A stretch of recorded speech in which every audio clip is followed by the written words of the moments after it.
she went and got a loan, so it looked like she was really up. Yo, it's Oh, of crazy. course.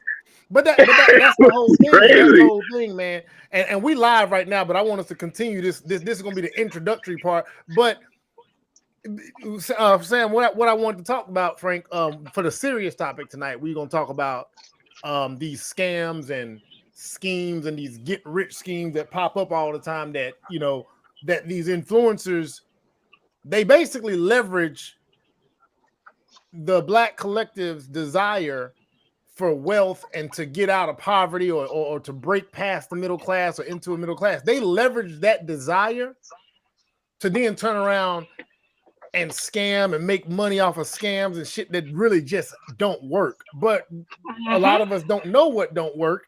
So, and we want to come up and they make it sound good. Trust me, we gonna get into that. And that's what Jamel was just talking about.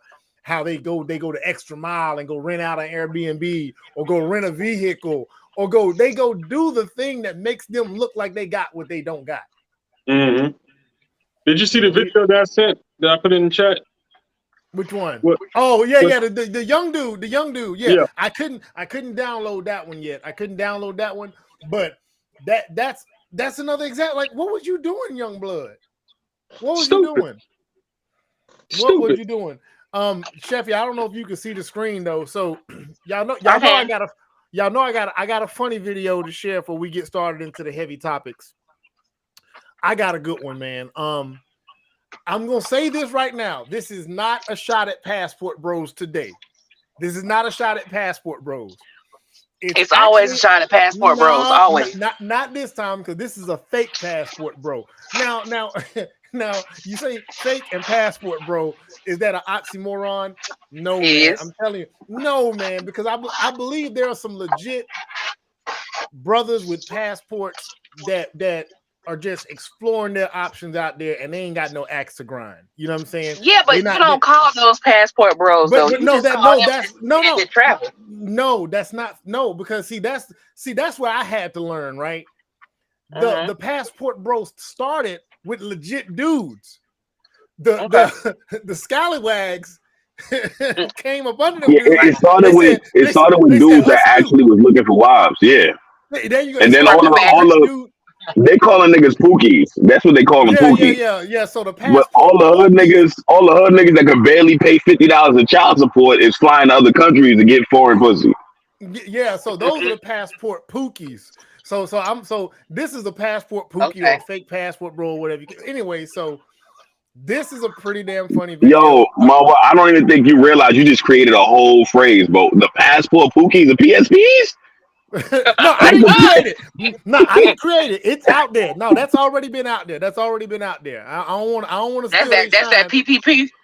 The PPP. But anyway, so I'm gonna share this video. It's a Passport Pookie, a fake Passport Bro, and he had a pretty rough situation. And I want to know how we can help this brother I out. was a I'm gonna Passport play Bro the for a video. week Y'all take a out of listen. spite. It was a bang bang trip with my friends for my pleasure and to post pics of me with a beautiful woman to emotionally traumatize my baby mama. She's a greedy female who constantly wants money for my kid. Although I feel like she's scamming, kids don't need diapers and milk every week. They need supplies monthly. I refused to give her more money, and I wanted her to see me spending my money on me in the islands. I posted pics of me with an exotic perfect 10. We got back to my hotel, and the 10 had a ding-a-ling as big as mine. I already paid, so we did a few things. The next day, my baby mama and my boy shared my images with the 10. And in each picture, her dangling bulge was showing in her white skirt. I never saw it beforehand. My baby mama commented, "Look at this gay ninja. He's spending money on dangling instead of taking care of his baby. My reputation as a straight man is finished. Help." Exactly how can we help you, sir?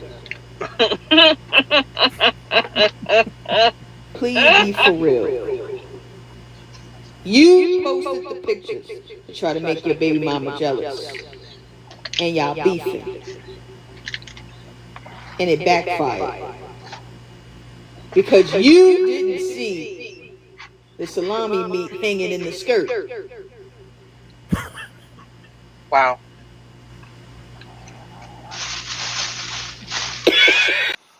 How How can he save himself?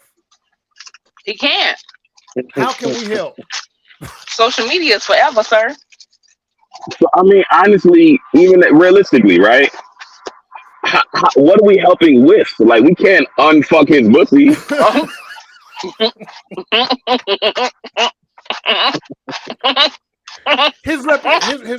He said his reputation as a straight man is finished. Exactly. What do we? We can't. That's what I'm saying. We can't take the PP out his pussy. We can't. So we can't. So he can't. So a man can't get that back. No. No. It's over with. Wow. The only thing he can do is be rabbit the whole situation. He going, yeah, honestly, yeah, he gonna have to just embrace that, bro. He gonna have to just embrace that. Just embrace it. Wear it. Yeah. Wear it like you meant to. So you know what? Yeah, I mean, for real. Only women can ungay themselves. Yeah, men can't do it. That's a this is one of the double standards that men have accepted. You know what I'm saying? Once you go that route as a man, you accept that. Hey, you know it's over. It's over. This is what it is. This like some more. This like some more with the dirty dick list. It's just you. Once you on there, you on there. Yeah. It is what it is. So there's nothing. Now again, this is a fake passport, bro. He went overseas. He went overseas to make his baby mama jealous because he didn't want to pay any more money in child support.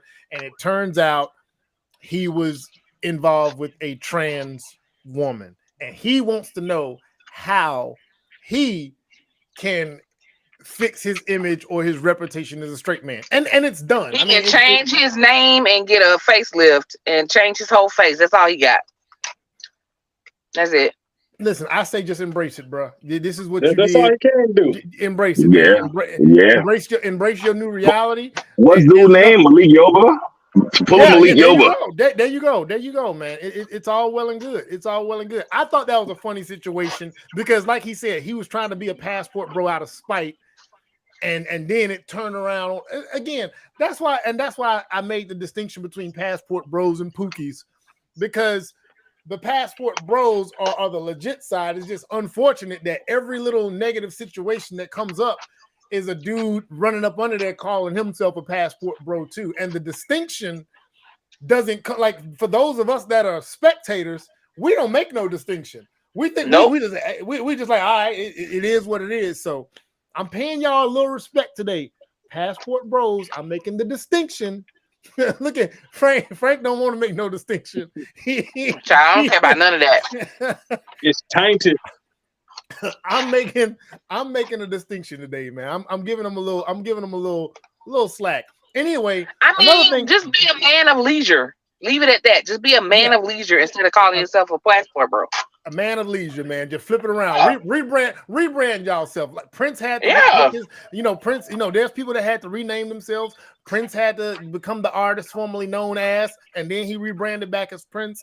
Hey, man, do what y'all got to do to take y'all reputation back away from these dudes that's tricking off abroad and scamming and doing all this other crazy stuff. Yeah, man. I just want to touch on that. Now, there's one more thing I want to touch on. So I dropped a segment from one of our episodes, and we had a few detractors in the comment section. Chap. I just got a notification from one. And I feel the need to address. So I will be very specific as to the post. It was the post where we were talking about a woman's past and how a man should deal with that. And there were a few ladies on there really in their feelings about it. And one had the nerve to say that we don't hold men accountable. I'm not using the exact words. I could pull up the screen and share the screen, but was insinuating that we don't hold men accountable and that we do it in private. And maybe she was talking about some dudes, but let's be absolutely clear. Over here, everybody, and I don't even think we call it holding people accountable. Everybody gets the smoke. Yep. Men, women, Jesus. Shit, even each other. Gays, straights, each other. We've been on the panel like, hey, bro, no, you know what I'm saying. So for those of you that catch segments or moments of this stream, and you think you know, you fucking don't know. Go back in history, watch the other streams, watch the other segments, and once you've done that, then your opinion. And honestly, stop projecting your feelings about your own shame for the shit that you did in your past on the other. Absolutely. And yeah, y'all might have done some shit out of trauma. Oh, okay. I mean, hey, it's unfortunate. Just like the girl in the video, her brother died, and she was on drugs, and she allowed some dudes to do some things. That's unfortunate. But a man does not have to accept that. Nope. And we wouldn't flip it around and say that a woman should accept a man's past. Y'all choose to accept a raggedy man's past. Wait a minute. Not too much. Wait, hold on. Because y'all be lying. No. Wait. Okay, lies is one thing. I'm saying, even with truth, some of y'all will choose. Some of y'all will choose to rock with the dude who got 5 baby mamas. Y'all will choose. Man, you're not wrong. And we're supposed to imagine me sitting up here saying, give that guy a chance. You can go ahead and be the 6th woman to have a kid, and he's probably a good guy. You're going to be the one. I would never. So, of course, I'm using that same energy when it comes to men and they don't want to deal with the woman because of her past. It is what it is. Yo, anyway, honestly, can y'all hear me? Y'all hear me? Yeah. Here's the situation, right? Here's the situation. Outside of everything you just said was smack dab on point. You feel me? The problem that everybody has right now is that they think that the shit that they did in their past can just go away. You see what I'm saying? Like they don't want to actually deal or embrace with the fact, like, yo, that's who you are. That's what you used to do. You see what I'm saying? Just embrace the fact that you used to be that way. And if you're not that way, then cool. However, like you said, nobody got to deal with that shit. Even when niggas, you just mentioned, bro, having more than one baby mother. Let's remove the baby mother situation from the table, right? Let's remove baby mother from the situation. You will see a nigga that's 38 years old. I'm not even trying to clown nobody on their career choices and none of that. This nigga 38 years old, a cashier at McDonald's, and you decided, yeah, this is who I want to spend the rest of my fucking life with. You chose, he's 38 fucking years old. He's not going no fucking way with the rest of it. That sounds cold. Sorry that. Nigga's 38 fucking years old. You got to figure out in that situation, like, damn, why are you here? Why are you choosing to be a fucking cashier at 38 in fucking McDonald's? You completely overlooked the shit because he got what? Some trap money saved up. Right. Because what, the dick hit good? Like, what's the situation? Everybody make these excuses, both men and women on either side. Don't nobody deal with the bullshit from your fucking past, and now you're a wash up and you mad that nobody want to deal with it? You want to make excuses and say, nah, fuck out of here. Fuck out of here. That go for men and women alike, bro. If you're a 38-year-old wash up with multiple baby mothers and you ain't got nothing going for yourself, nobody got to deal with you, bro. Who the fuck is gonna lower their standards to embrace you? Niggas gonna want to. Man, listen. Plenty actually do it. Man, listen, but I mean, it's one of those things where even how I live my life and how I think many people should in this day and age. You wasn't shamed when you did it, so why you shamed now? Oh my God, that's a fact. That's a fact. Let it be a lesson you done learned. You know, you made some mistakes. We all do. So don't be shamed now. Hey, if you did it, you did it. Man, and a lot of people don't want their past to be factored into their future. And I get it. You shouldn't be held to a standard that is now beneath you. But find the people who are okay with that and leave the people alone who ain't. That's exactly. wrong. Yo, what is your cash app? What's your cash app? We need to start collecting what the hell you said, bro. Jeffrey Robinson. That's all it takes. Man, go ahead, Frank. You was gonna say something. Go ahead. Yeah, I was about to say, what was I about to say? Choices have consequences. When you're applying for a loan, they do a background check, they do a credit check. the choices that you made, the bad choices that you made that reflects on your credit, they take that in consideration before they move forward with you. Man, what's your cash app, nigga? What is your cash app? What the hell? What a phenomenal fucking analogy. Oh my God. Analogy.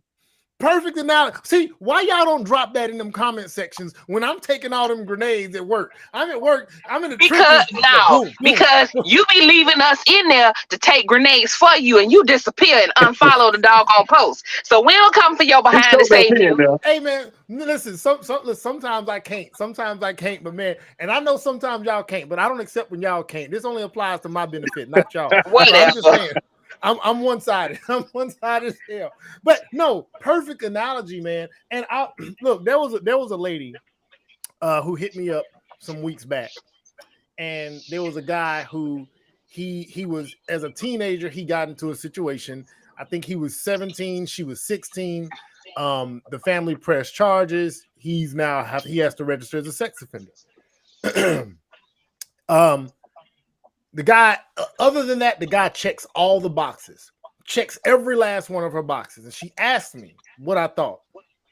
And I said, who else have you asked? You know what I'm saying? First, and she said, she talked to some different people, her parents, this and third. I said, okay, I don't want to know what they said, but I'm going to tell you. I said, unless you're willing to deal with life as it comes, once you are now that man's wife, you can't even take it serious. I'm like, because where do you get to live? From going forward, where you live is going to be determined by where he can live. Mm-hmm.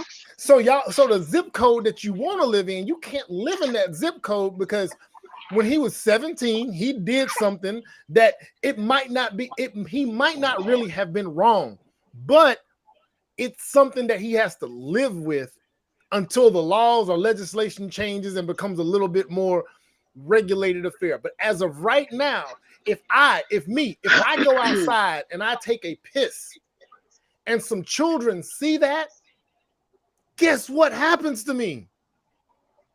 Yep. I can be charged with that. And so moving forward, if a woman says, I don't want to deal with that because I want to live in a zip code, I don't want to live in a trailer park. Why would I begrudge women for not wanting to deal with that? It doesn't matter what it is. It don't matter how light it is or how heavy it is. A person does not owe you an opportunity or does not owe you any grace. Like, grace isn't owed. Grace is given, and it's grace for a reason. But nobody owes you that. And you want to attack people's egos and tell them, oh, it's all about their egos, their weak egos. Man, listen, you can do all of that talking you want. It's not going to change it. It is what it is. Man, when I was working in property management, and a woman, she'll come in and say, I want to apply to live here. Okay, cool. My boyfriend coming with me. Okay, cool. He had to do it. He got to put in the application too. Everybody 18 and up got to do an application. What can get you denied is if you have a criminal background, especially if you're a felon. Mm-hmm. If anybody applying is a felon, everybody get denied.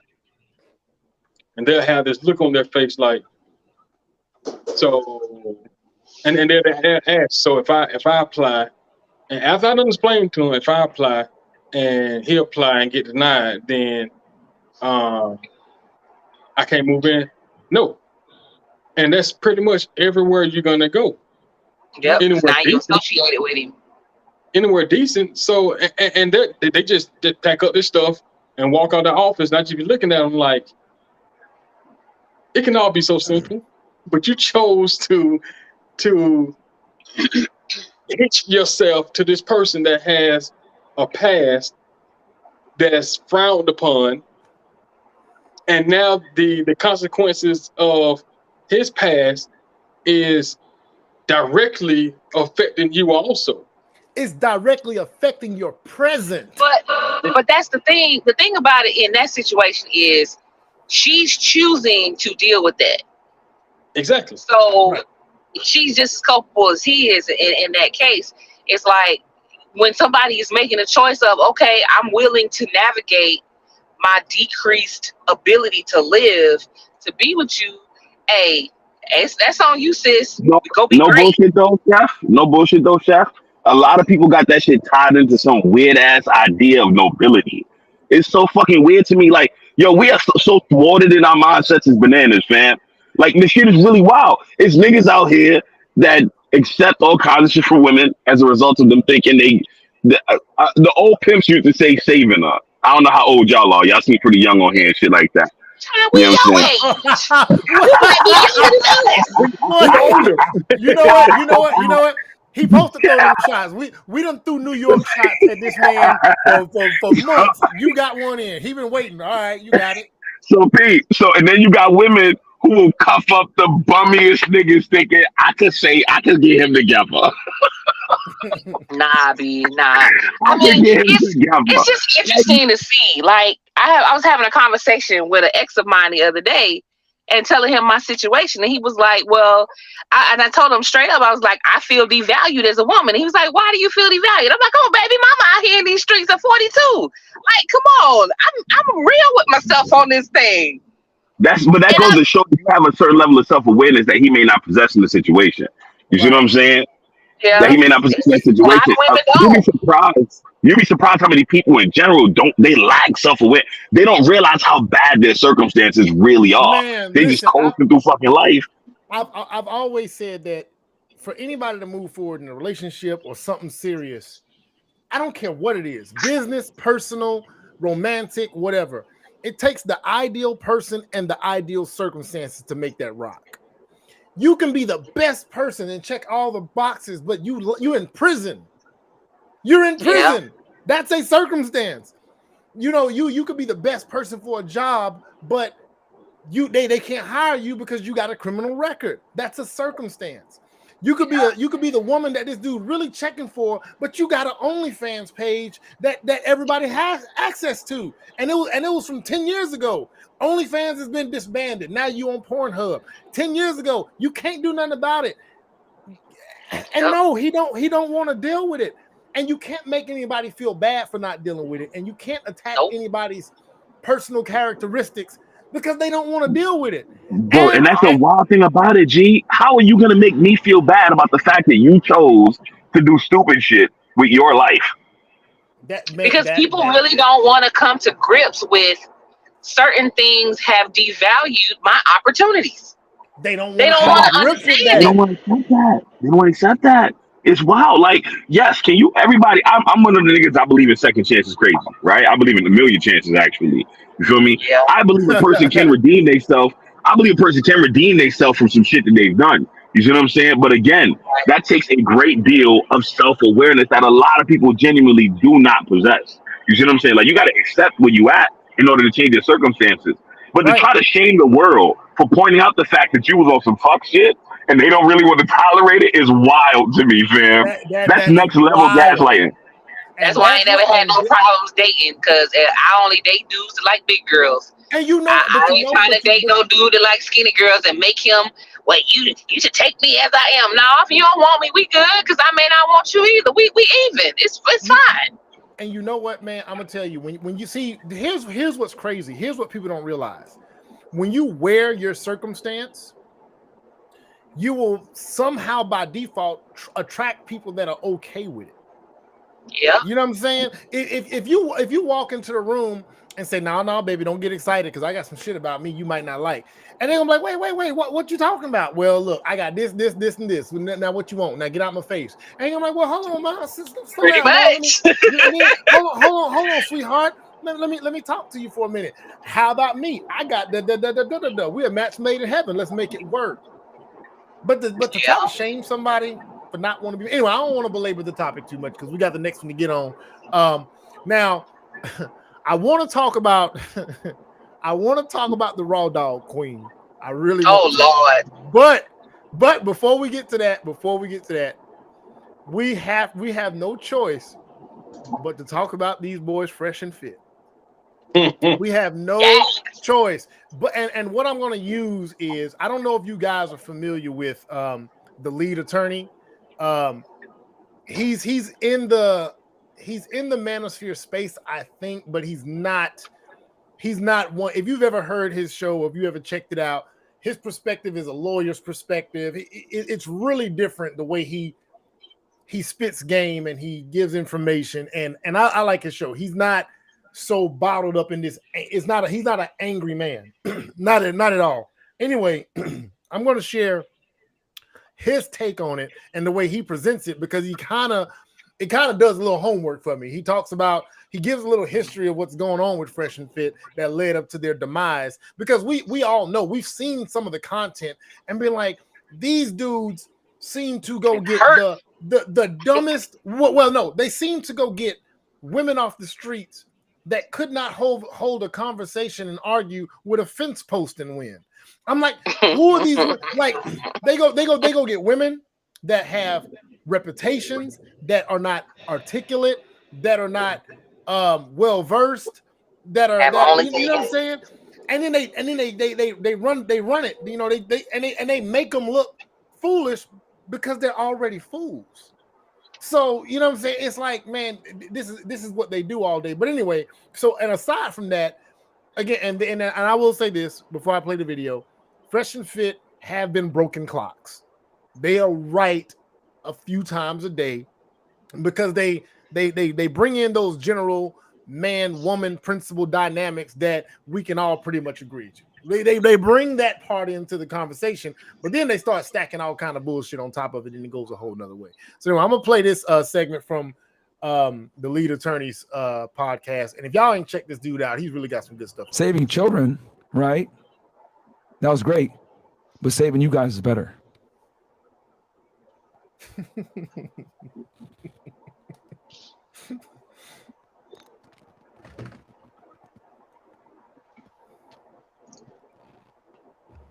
I'm crying.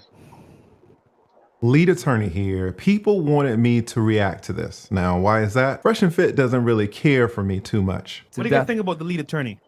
No comment. X. Yep. Hell no. People want to know if I'm happy about what has happened to their channel. They want to know if I'm going to take a victory lap. Well, I am not happy, and this video will not be a victory lap. For those who don't know, Fresh and Fit's channel was just demonetized yesterday. Now, Abba from Abba and Preach had predicted this over a month ago. You know, if you're proud of this, congratulations, brother. You played yourself. I don't think there's much to be said. I wouldn't be surprised if the YouTube channel gets deleted. Everybody realized it was just a matter of time when you had that tall guy sitting there in the Ku Klux hood, even though it wasn't very surprising, being that he had made some racist commentary on his channel in the past. Racist commentary that I called out. So maybe it's me. Maybe you don't have a problem. Anybody in the chat have a problem with this Fresh and Fit guy insinuating that Preach is an ape, a chimp? You know, there was this video on Reddit where this white guy, this racist guy, was calling this dude the N-word. He was like, I was like, shit. He's for real. But I also want you to notice the visual, the way he's doing his arms like an ape. And I want you to notice a few points, and this is a short clip, guys. I want you to notice how he's doing his fucking hands. What really kind of took me over the edge is that there was a white girl in the back. And when he was doing, the white girl started laughing. Your wife is probably ugly. I said it. Yo, You gave her a ring pop and you licked her at your fucking wedding. we should fly her up, bro. Weirdo. Hey, yo, we should fly her up. Guaranteed. Flew out. Flew out. You may kiss the bride. This dumbass. I love you. I love you. And real quick, right now they're talking about that man's wife. They're talking about a man's wife. You making them dumbass faces. We fucking help guys make money. We help guys get in shape. We help men improve. What the fuck are you dumbass niggas doing behind your shitty ass road shotgun mic? Yo, chat. Put one in the chat if you agree with us. Yo, real talk, man. Look at the white girl. I could tell you niggas stink from the fucking video I'm watching right now. Y'all be sweating in the fucking studio. Yo. And y'all standing mad awkwardly close to each other, talking to that shitty ass mic. Hey, what's your take on this, Preach? I don't know. The fuck, man? The fuck is this? Clifford, bro. Look at the white girl laughing. Shout out to the white girl. But whatever, that's in the past. Last night they had a stream. It was just the two of them, the Fresh and Fit guys. No drunk women in halter tops and tattoos arguing back and forth, waiting to get kicked out of their apartment. And they called it a meeting. They called it an emergency meeting. They wanted to discuss the possible demise of their channel. They were somber in that meeting because they realized that their channel had just been demonetized. Now, if you're not a content creator, you do not know the pain of having your channel's ability to earn money taken away. These were two young, hardworking men making millions, and it's all gone. This pain is enormous. The tall one even cried. Saving children, right? That was great, but saving you guys is better.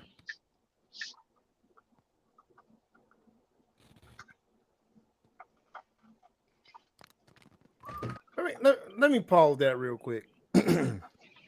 Did this dude say saving children was great, but saving you guys is better? Mm-hmm. Let me tell you, I didn't watch enough of this to hear that part originally. That alone, saying that saving children is great, but then saving adult men or young men from the perils of dating and modern women is better than saving children. That alone, any empathy that I had, any empathy that I had, it's gone. No bullshit. I'm gonna be real with you. I feel like he tried to make his position more emotional than it actually was. Like, I feel like he was trying to glean off of his viewers' sympathies in order to gain more support. But beyond that, if we really just look at the statement in and of itself, he doesn't find fulfillment, or what he wasn't finding fulfillment in saving kids, because there was no reward outside of what he was being paid. You tracking what I'm saying? Now, all the adults are on his dick. Excuse me, I don't know. I've been cussing crazy. My fault, y'all. All these dudes that follow him, you know what I'm saying? And they'll be like, if you look at his tables, most of the time when it'd be a bunch of like hood book of bitches that's on his podcast, just sitting around him. You track what I'm saying? Like, he felt like he was on top of the world. You see what I'm saying? If the money dries up, you get what I'm saying? There's gonna be nobody there to validate him, to stroke his ego, none of that bullshit. You get what I'm saying? Whereas when he was doing this shit for the kids, there was nobody there to do it in the first place. You track what I'm saying? When he said that statement, in my personal opinion, he wasn't saying that, oh yeah, saving y'all was better. He was saying it felt better to do it for y'all because y'all was fucking stroking my ego the entire time. Good way to see it like that, man. Good perspective. Because I didn't see it like that. I thought he was saying it's better to do. Like, it's better for the world to be saving young adult men. He's a fucking cornball, bro. Look at him. Can I be honest, y'all? Is that all right? Yeah. Can I be honest? Yeah, we come. This fucking nigga, he's never been cool his entire life. Never. That's the one. He's the type of nigga that got beat up and had no play at all in high school. You track what I'm saying? Did something somewhat cool in his adult year. He the type to become a cop and try to beat up or arrest the niggas that was cooler than him in high school. Pause. That's what he did with his life. He literally became a cop, a federal officer, got that money, parlayed that into getting his own live stream going, and then started dunking on women. That is what he did. You didn't even know that's what he did, and that's what he did. That's what he did. That the dude, I was playing Halo back then. Y'all didn't want me, and now that I got the money, I'm like, dude, son, that's fucking crazy. And now the shit dried up. All them businesses at his table, they're not gonna be there no more. You know what I'm saying? No. It's a wrap for that. Nobody's pulling up if they can't get on your live stream and have their face shown and get some clout because you got millions of people viewing you. If you don't, there's no reason. Why else would they be in your presence? Why else? Man, I feel no kind of way. I know you don't. It was it satisfying? I won't say it was satisfying. It was. I wasn't moved. It was. I'll say it was humorous. Where he tried his best to squeeze out some tears too. Like only know why he got up and walked away. Like one of them babies they'll sit there and they'll do their eyes like this. They'll say, "Yeah, he tried." Like newborns who ain't got no tears yet to be making noise. Yeah. he was hoping that Denzel tear from Glory. He was hoping that was gonna stream down, but he couldn't even force that out. So that's why he got up and stormed off because tear ducts weren't working on cue like he thought it would. So I think that he made that comparison of saving children was great, but saving you guys were better. I think he probably thought that would kind of draw some type of emotional effect within himself to conjure up those tears to make one drop, and it still didn't happen. So he had to get up and walk away from the camera because that little scheme didn't work. It didn't roll out the way he had hoped. So he hold on. One of somebody watching saying the funny thing is they can still get the visuals because they only got the monetized. The platform didn't get totally taken off of YouTube. So they only got demonetized. The platform didn't get totally taken off YouTube. They can put a Patreon and do clips and have everybody go to Patreon and pay. That is 100% true. A lot of people do that, but see. But that's not how they make their money. That's not how they make that. And not only that, so let me say this.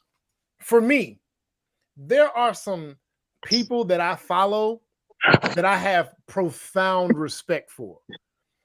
You know, they're like, Neil deGrasse Tyson, Michael Eric Dyson. I like to hear certain people speak. So there are certain entertainers, there's certain platforms I watch.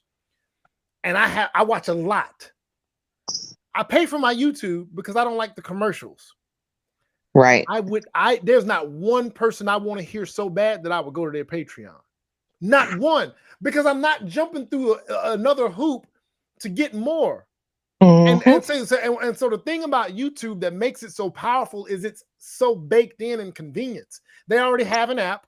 So who wants to download another app to watch something else onto their phone and suck up more of their phone's bandwidth or room or ROM or RAM or whatever? You know what I'm saying? So it's not that they can't use anything else, because they can, and many people do use multiple platforms. We do, but it's an inconvenience for the average consumer. So they still won't get what they were getting, but they will get something to the person's point that made that. They won't get what they were getting, but they will get something.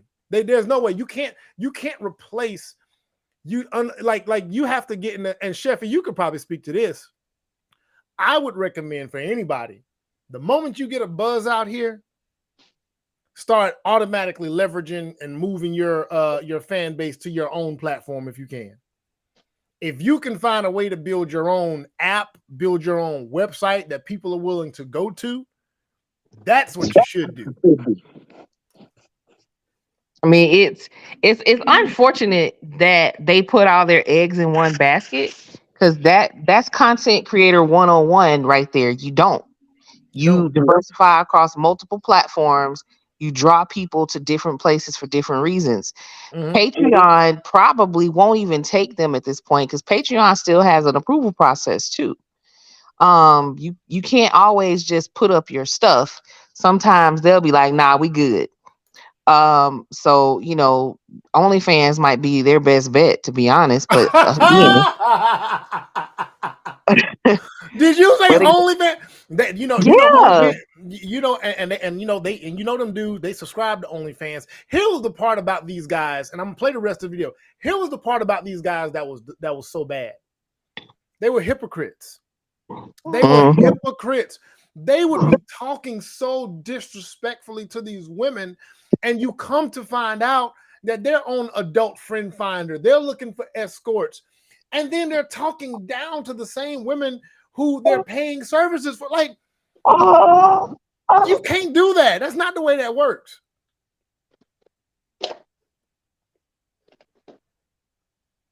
I'm going to go ahead and play the rest of the clip. Let me get to it. But yeah, that's just not the way that works. He got up and walked out right after I said that. Yeah, man, this is tough, bro. He would not wish this pain on anyone. These y'all alpha Well, males. that's a lie. See, the trauma that Fresh and Fit is feeling right now, they tried to make other content creators feel that same trauma, that same pain just last year. How did they do that, you ask? Well, Fresh and Fit hired a $2 attorney and a 7-cent paralegal to spam out copyright strikes across all of the platform targeting certain content creators. Fresh and Fit wanted these content creators to lose their monetization. They wanted these content creators to lose their entire channel. They wanted me, the lead, to lose my channel. They wanted me to feel that pain that they're crying about today. They hired that $2 attorney, and that $2 attorney put 10 copyright strikes against me. Let's take a look. This is what they are. Now let me pause that real quick. So I'm new to this process. I'm relatively new. So what when you use somebody's content, you can use it under the fair use. Fair use just means I'm transforming it, I'm reacting to it, I'm adding something to it. It's not the raw form. So it's why you can take a video clip as opposed to an entire video. Or if you take an entire video and you have something to say, you have something to add, it works. You cannot strike somebody for using your content on YouTube. It doesn't work that way. Now you can make copyright claims that basically say, hey, this person is using my content. I see them using it, but if they make some money, I want some money too. Right. Right. And now to get an entire strike, you would have to say this person used it. They didn't transform it. Basically, they took my YouTube video and they uploaded it on their own channel, and they're just doing their thing. That's when you have a legit right to strike. You cannot strike somebody because they're saying something that you don't like, because they have an opinion against your channel. You can't do it. It's just not the way it works. But I remember when they did this, they went and started hitting everybody with copyright strikes. And so he's finna talk about that process and exactly what they did to him. Their attorney filed against me. Says, thank you for your submission. It is under review to ensure it's valid. Here is the information you filled out. Here we go. Here we go. Copyright owner name, Fresh and Fit. Now, you only need 3 to lose your channel. And this guy hit me with 10. Each one of those 10 was fraudulent, and it was against YouTube's terms of service. Now, I rarely use Fresh and Fit's content. When I did, it was always under fair use. So imagine this $2 attorney tries to attack me. It could be true that I use their content, but I use their content 18 for 20 seconds. But listen, if I use your content for 20 seconds, you better believe I'm using it under fair use. I'm a goddamn attorney. Are you kidding me? Oh, but YouTube already knew that attorney was on some BS. We are concerned that some of the information in your takedown request may be fraudulent. Please understand that YouTube receives a large amount of fraudulent copyright takedown results. And we take this abuse of that process very seriously. YouTube sent me the entire email chain of the correspondence that the YouTube team had with Fresh and Fit's attorney and that 7-cent paralegal. Guys, when I woke up to this shit here, boy, I was on this shit on my phone like, oh my God. A nigga was scrolling. I was like, oh my God.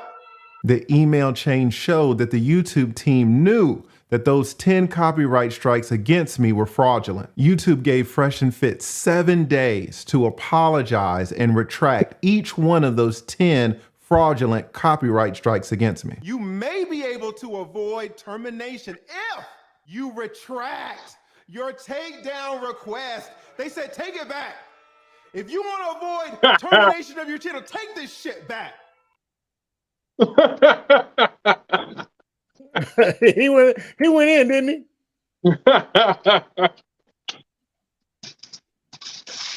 Go ahead. Go. He went in, didn't he, Frank? These niggas some idiots, man. He got that lead attorney. He got a couple of nigga moments too. Oh yeah. No, he did. He look. He in Atlanta, man. He like I said, I watch his channel here and there. He has some good content, man. One of the things I remember when he first got his content started and his show started, and it was a little bit slow. one of the things he said was he uses a lot of these current events and these popular topics that are trending. He uses those, and then from there he delivers information that is relevant as far as being a legal, an attorney. You know what I'm saying?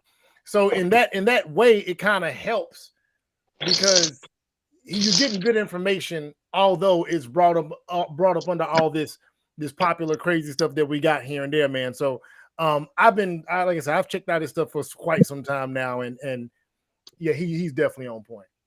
He's definitely on point. But it seems like, look, in all fairness, these dudes just had it coming. What y'all think?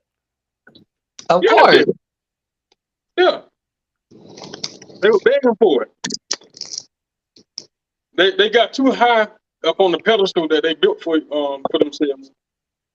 And they got knocked off. Like people usually do. Yeah. Pride comes before the fall. Yeah. But still knows some Bible scripture. Who, me? Hey, man, listen, man. I told you, man, I'm gonna start a church, bro. Man, I don't have much to say about them niggas because they were lame from start to finish. They're gonna continue to be lame. So I guess now they can go back and get his FBI job, whatever job you said he had. Yeah. Because I doubt that they were doing it for the love of it. Them niggas weren't doing this to help men. Them niggas doing it because they started making money from it. Watch how many videos they come out with now that they ain't getting no money for it. Oh, of course. Of course. And I had to jump in real quick, man, and change the title. I had the old title from the last stream still posted. So I went and changed the title. But anyway, yeah, man, it was one of them things again. When I saw it, I will honestly say, man, that demonetization thing, it's a big deal. Nobody wants to get monetized and start seeing the success and then get demonetized, because the work that it takes to get to that, it takes some damn work. Those dudes, obviously, they listen. They've put in the work, like they've had to put in some work. Even though we don't like the content, they've had to put in work and reinvest real money. I guarantee you they've invested a lot of money into that place they live, into the studio, into the equipment, into the editors, into the sound. That it's a lot of money. I guarantee you they've done a lot of time. However, you know what I'm saying? You can do all that, and if you start to cross certain lines, you end up getting shook up. Listen, he went on another platform and put that hood on his head. He went on another platform and did that. Is he even black? He's supposed to be like mixed Sudanese, I don't know, Arabic, I don't know. He's something else. But he said public. He said I don't think he has a black parent at all. I don't know 100. I know the dude sitting across from him obviously does, and they flat out said they don't like black women, they don't dig black women, they don't prefer them. They've said some really reckless shit. They have said some really, really reckless shit. And the thing is, YouTube can very well just say, all right, we don't want to be attached to that no more. YouTube makes enough money to where they don't need what you bring in. As a company, and YouTube also has sponsors. YouTube also has people, you know what I'm saying, advertisers. So all it takes is one of those sponsors or advertisers to raise their hand in the boardroom and say, hey, what about these dudes Fresh and Fit? He was on another platform the other day and he had on a hood. What y'all gonna do about that cat? The truth about Google Ads is that you can literally specify what channels you do not want your ads to appear on. That's a new feature that they have now. And so they used to have it where it just does it by the genre, like what they're talking about. But now it's like you can specify, I don't want my stuff on that channel.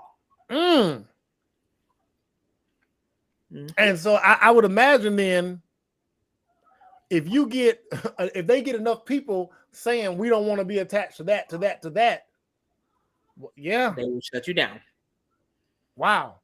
Yep. Look, man. It takes people because The whole content creation genre in itself is so saturated with bad material that the advertisers are like, nah, I'm good.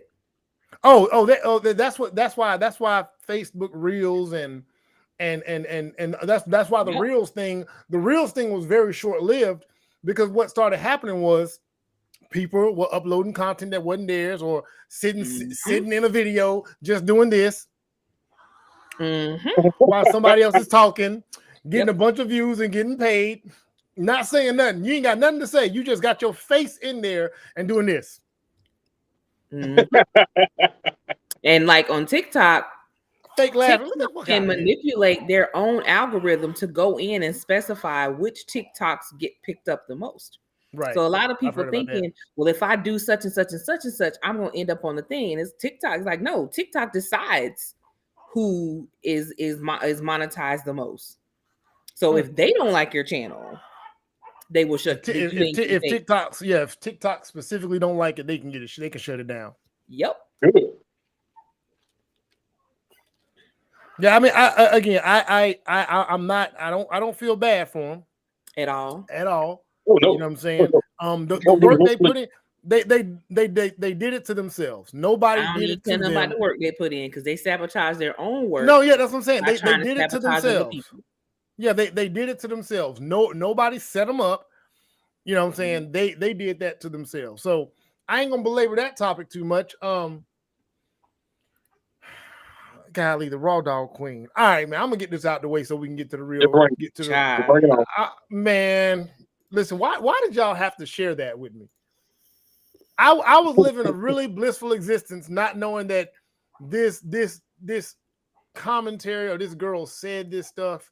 And I know we joke all the time. Like, there's a lot of, on Facebook, there's all the Raw is Law jokes. We listen, and some of us we talk that shit, and we don't move like that, and some of us do and have.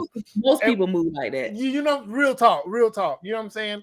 But you don't wear it like it's a badge of honor. You don't do like why? Now in 10 years, in 20 years, with all them tattoos and all that, in 20 years, if somebody's supposed to accept her for her past, that's something y'all think about. Anyway, I'm gonna go ahead and play this. Trusted the wrong guy that gave her chlamydia twice. Off the Breakfast Club. And we know that she has never been shy about the details of her sex life, because she told my video guy when he asked her a question about her bucket list, and we got that audio. This is my video guy. Los Work. We met her just on the scene at an event, and this is what she said to him straight off the rip. Sexy Red, you got what's on your bucket list for this year? Get a lot of hoes. You know it. What'd she say? Effalata. Effalata, Niggas. That's what she said. And then he asked her again. He was like, hold up, what you mean by that? As if he didn't know, but he just wanted to hear it again. And she said, Effalata, yeah, like you heard what I said, like, yeah. I'll tell you one thing, spinning the block on chlamydia is nuts. You said she got chlamydia twice from the same person? Same person. How you double back on the chlamydia? Yeah, so obviously we know that it was either a back and forth thing, like they kept burning each other back and forth, or he never stopped messing with the girl who gave it to him. And that's how he gave it to he never got treated. Yeah, he never got treated. Yeah, he never got treated. So yeah, and that could have been a boyfriend or whatever. But she had some more to say to Lil Yachty on a podcast. That's what she said. My called me the next day and was like, you had a condom in your trash can and stuff. I'm like, that wasn't my condom. I don't use condoms, baby. Right. I'm the Raw Dog Queen. Wow. So that didn't come from me. Fair enough. Yeah. Let's get into that. You're like, what makes you the queen? Like, the queen is like, I know a bitch don't believe in condoms also, so it makes you like the queen of it. I ain't gonna lie. You hate Trojan, like you hate latex. I do, and they make your stink, and they stink. They smell like fish. Nigga, what? I don't think that's the condom you smelling, baby. What are you talking about? That's not a flex. You can't be out here bragging about Raw Dog and randoms. Yeah, that's not a flex. No. What happened to safe sex advertisements? Yeah, and then that's funny, because the name of the podcast is called A Safe Place. Lil Yachty podcast called A Safe Place. Yo, but more recently than that, everybody been saying that she's, open about this or whatever. So one of her fans had posted, "I want the STD" on Instagram and What tagged is her. going on? And his location was the health department. I don't know if he was trolling her Okay. or he really wanted that STD because he spelled it with money in the street. So that might be the way to get her, right? But she reposted it and said it's gone now. And I didn't took my meds. So She got health insurance now. Yeah. So real quick, y'all, man, because God, this is making my brain. Yo, what, bro? She's not wrong in that condom thing, but it's not for the reason she thinks. So hold on, so educate us up. So I have a latex allergy, so I've experienced kind of what she's talking about. If you have an allergic reaction to the chemical or whatever that's on the condom or the actual polymer itself, it can cause bacterial vaginosis. So that's that's true. That's true if you got an allergen. I don't think Shorty got no allergy though. you don't know. It's latex allergies are actually pretty But you know what? But hold on. There's other types of condoms. There's the lambskin ones. There's like right, three different versions. There's still plastic type polymers in there that you can still be That's allergic what you're saying. That can cause a reaction. Yeah, like I'm allergic to all that. I can't use Band-Aids. Man, listen, I go to the Home Depot and get some Flexi Dip. Is that what it's called? The Flexi Seal. Wow. Some Flexi Dip. Yeah, Flex. Is that what it's called? You talking about Is that what that nigga painted the screen door with and then took it on the lake? Is that what it was? Flex Seal. He said Flex Seal. Did Jamel say he would use some Flexi? He said Flex Seal. He did. Wow. But if you use the Flex I just don't. She's wild. So she's wild, bro. I just don't see my personal opinion. I've dealt with this type. I don't think she got no allergy, bro. You know how many shorties in the hood say they got an allergy? No, y'all ain't got no allergies, bro. I'm not saying it's not common. I'm not talking common. I'm not taking away from the commonality of it. Let me state that, right? Because I know there's a lot of women who do have sensitivities down there. You know what I'm saying? We talking about an open wound. You know what I'm saying? Like, I get that. However, that's not her. He ain't giving her that benefit of the doubt. You know, she said she the raw dog queen. Man. Yeah, like just think, like she's not even talking about like she said she the raw dog queen. Like you ain't got no allergy, you just like raw sex regardless of whether or not the dick dirty. That's crazy. Listen, and it ain't real if it ain't raw. I get it. Listen, what? I understand. Listen, we all understand, bro. Listen. I think the worst thing that can happen to a young dude is if he's using rubbers and then that thing snap on him and he don't know it's broke. Yo, that's exactly that was my very first experience with raw sex, bro. Mine too. And when when you in that moment, you're like, wait a minute. And you like I got warm in here. Yeah, it wasn't even that. I was like, oh, this shit feels so good. She's like, I think it, and she tapped it. I think it broke. You're like, yeah. Gotta make me scared of baby laughing. So man, I get it, but man, like, listen, there's results that come from that, man. There's results, you know what I'm saying? So I'm holding one. Hey man, she's I'm holding one. He's cute though. He's adorable. He's cute. You're gonna keep your ass up tonight, do though, boy. Keep him on up. He running that house. That's what it is. But I'm gonna play. It's another minute in there hearing them talk. I don't really care for much that the Breakfast Club talks about, but I'm gonna hit play on the rest of this video. Yeah. I'll tell you something else. There's a lot of condoms that have aromas and flavors. Speaking of strawberry, banana, orange, apple, but I ain't never seen no fish one. I never did either. I don't think exactly. I don't think fish is I don't think fish is They got Durex Pleasure fruits, but not Durex Pleasure fish. No. And to be honest with you, when you keep letting somebody raw dog, that's how that can I say COOCHIE? Coochie? Yeah. Yes. All right, because I don't My know. dumb ass trying to I'm spell getting it out. fined every time I go there. Yeah. I don't know. It's like when you don't know how to spell. I can't read, but you don't know how to spell. I was like, what she just spelled? Exactly. Coochie. Oh, KEWCHIE. Coochie. Right. So That's when a you fruit. keep letting somebody raw dog you up in there, like I'm telling you, that's the inside of something. We don't have penises. We have something that you got to go up inside. So that all that dark bacteria, all that stuff, like you can't. You gotta wear a condom. And I know that double pack of chlamydia got a smell to it. Double pack. You get chlamydia twice. I know it smell on the second time. Took meds or not? It's like no. Maybe you shouldn't be the raw dog queen, boo. We have something else. People eat breakfast. People. Well, guess who ain't us? And this is called the breakfast. Not only that, G, I just know she letting niggas squeeze off. You listen, man. Yeah. Come on, son. Yeah. Ain't no pull out beer. Ain't none. What you mean? Not the plies. Ain't no pull out. Like, oh my, wait, hold on. Like, where did it go? And you be sitting there like, I don't know. I'll be doing this mess on purpose, bro. Like for real. I'm telling you. Niggas are squeezing off. She lying, bro. I'm telling you, she ain't got no allergy, bro. Shorty, listen, man. Hey, Bro, if she's a raw dog queen, she probably got stock in Plan B. Word up. She worked for Pfizer. Oh my God. She an ambassador. Just being there. So, but what's worse to me is people are hyping her up. Like, and I've said it before, those are, she's the type of people that we used to be ashamed of. You know what I'm saying? Like, say that again. Say that again. That's a fact, bro. No, that's a fact, bro. That's a fact, bro. Like that type, you never told where someone's gonna be, where a function was gonna be at. You never extended the invite.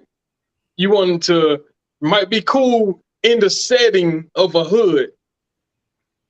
Just kicking it with or just shooting the, but if you're going somewhere, you didn't want to be associated with that type of person.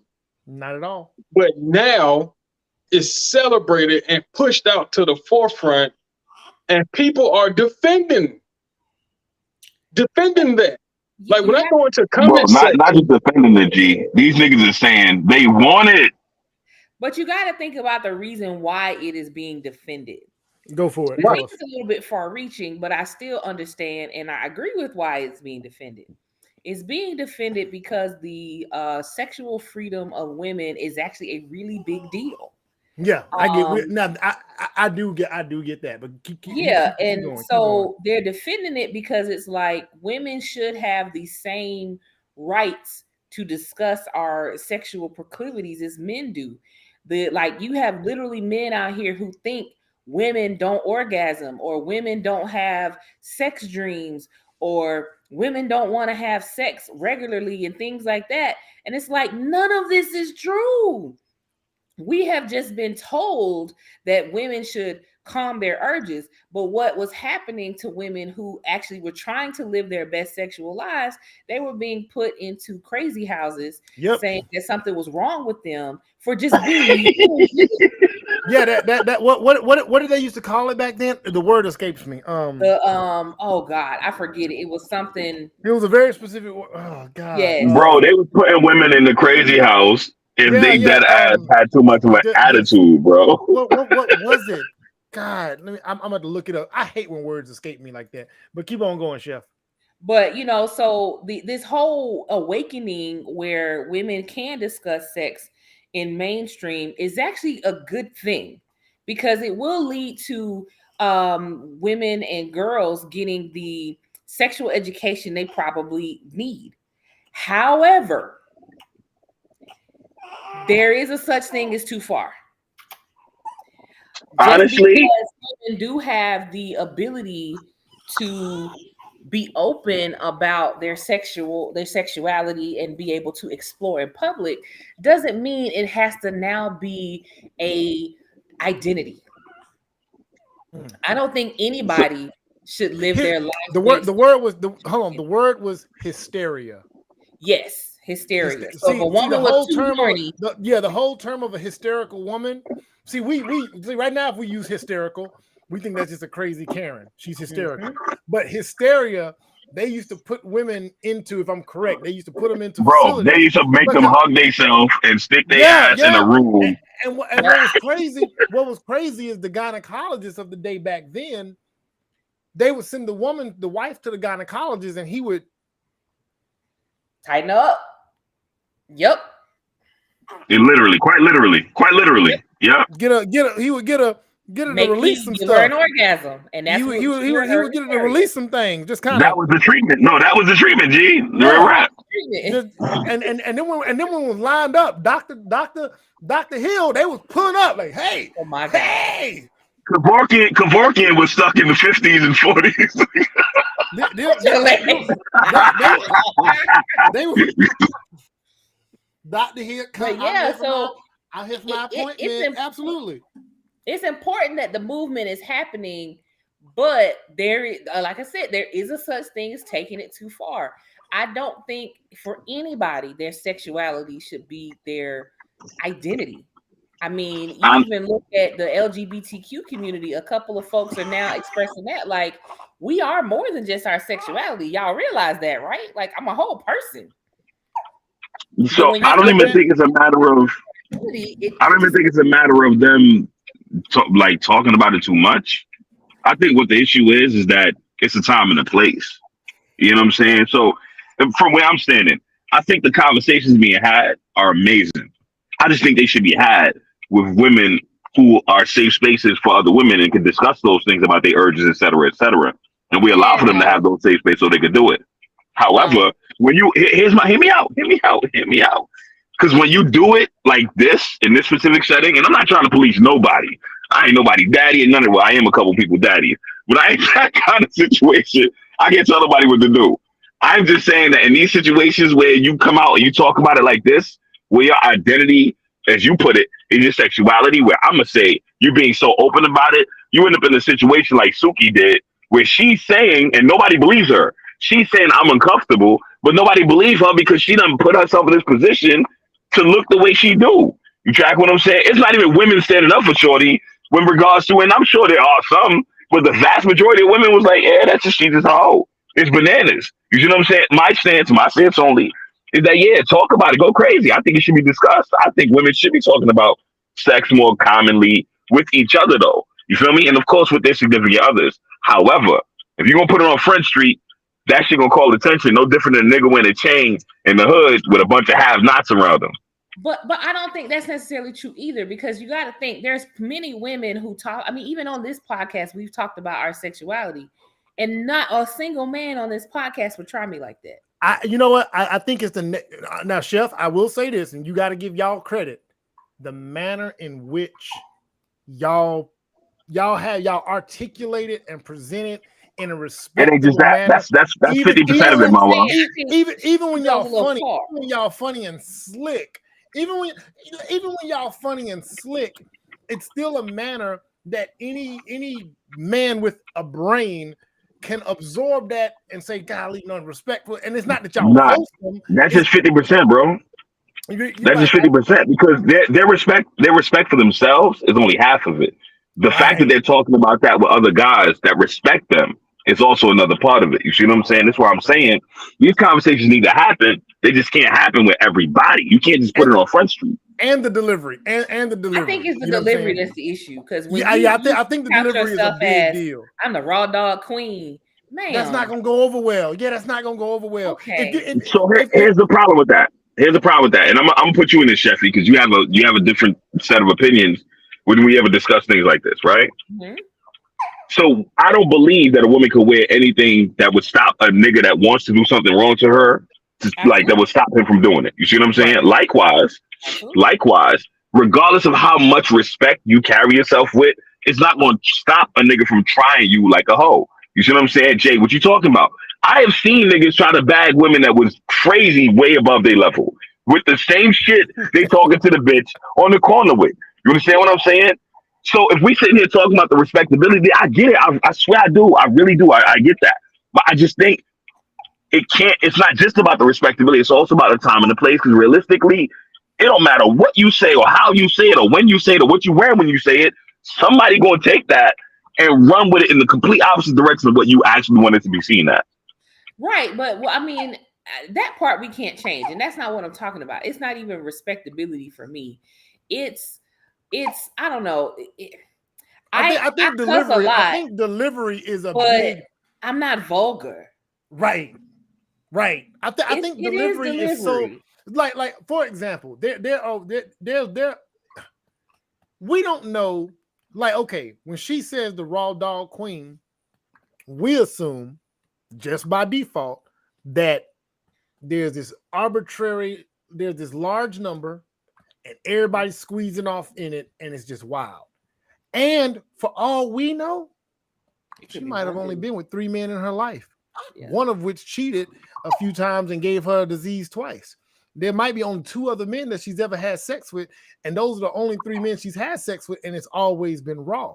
That could very well be true. Those women do exist. The problem is the woman that has only been with 3 men in her life and has never used the rubber because she's been comfortable with them or whatever.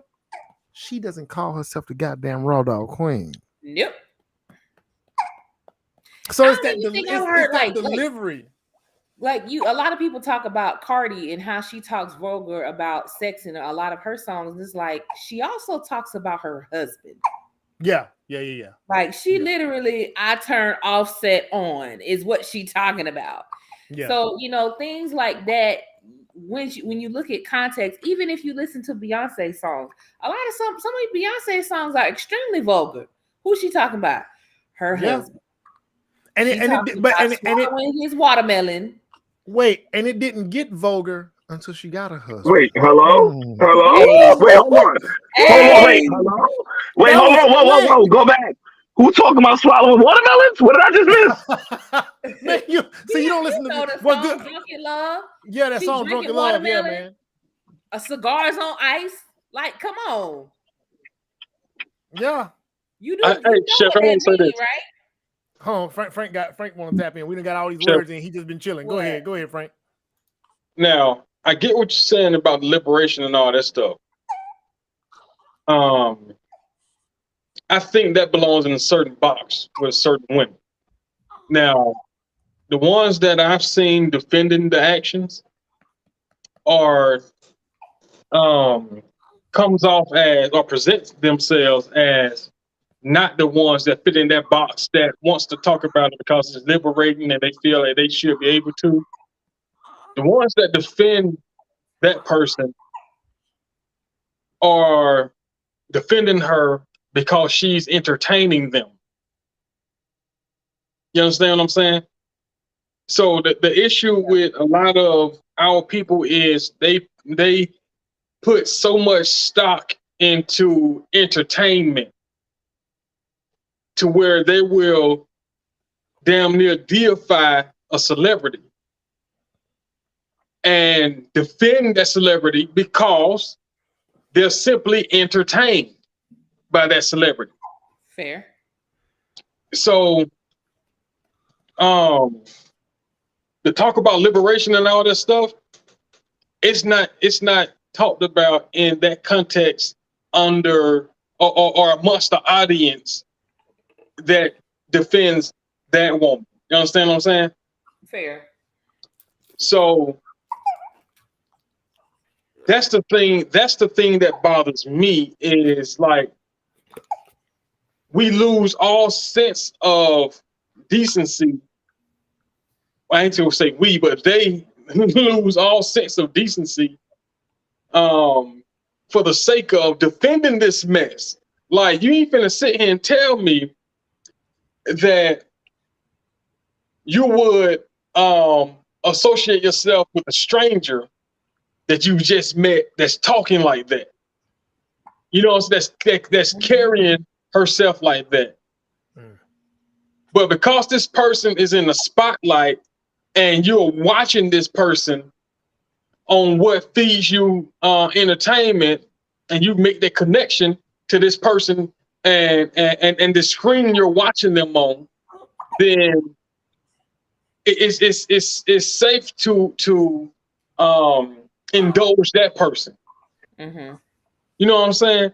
So when she falls off and people begin to move on, and she's still carrying on like that, she's gonna go right back to being that thing that escaped the shadows of our collective of people. Or she gonna rebrand herself and say she's found Christ and get them tattoos removed. And oh man, and you know what I'm saying? Listen, rebranding is the new way to brand. My biggest listen. I want to go back, you know, and look, say this.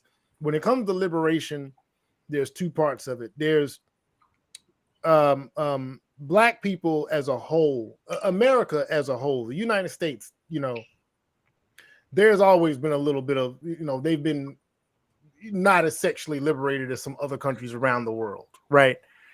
And people feel different ways about that. You know, the rise and fall of Rome, you know what I'm saying? You know, society has shown that when you get too loose and start getting too reckless, things seem to follow, right?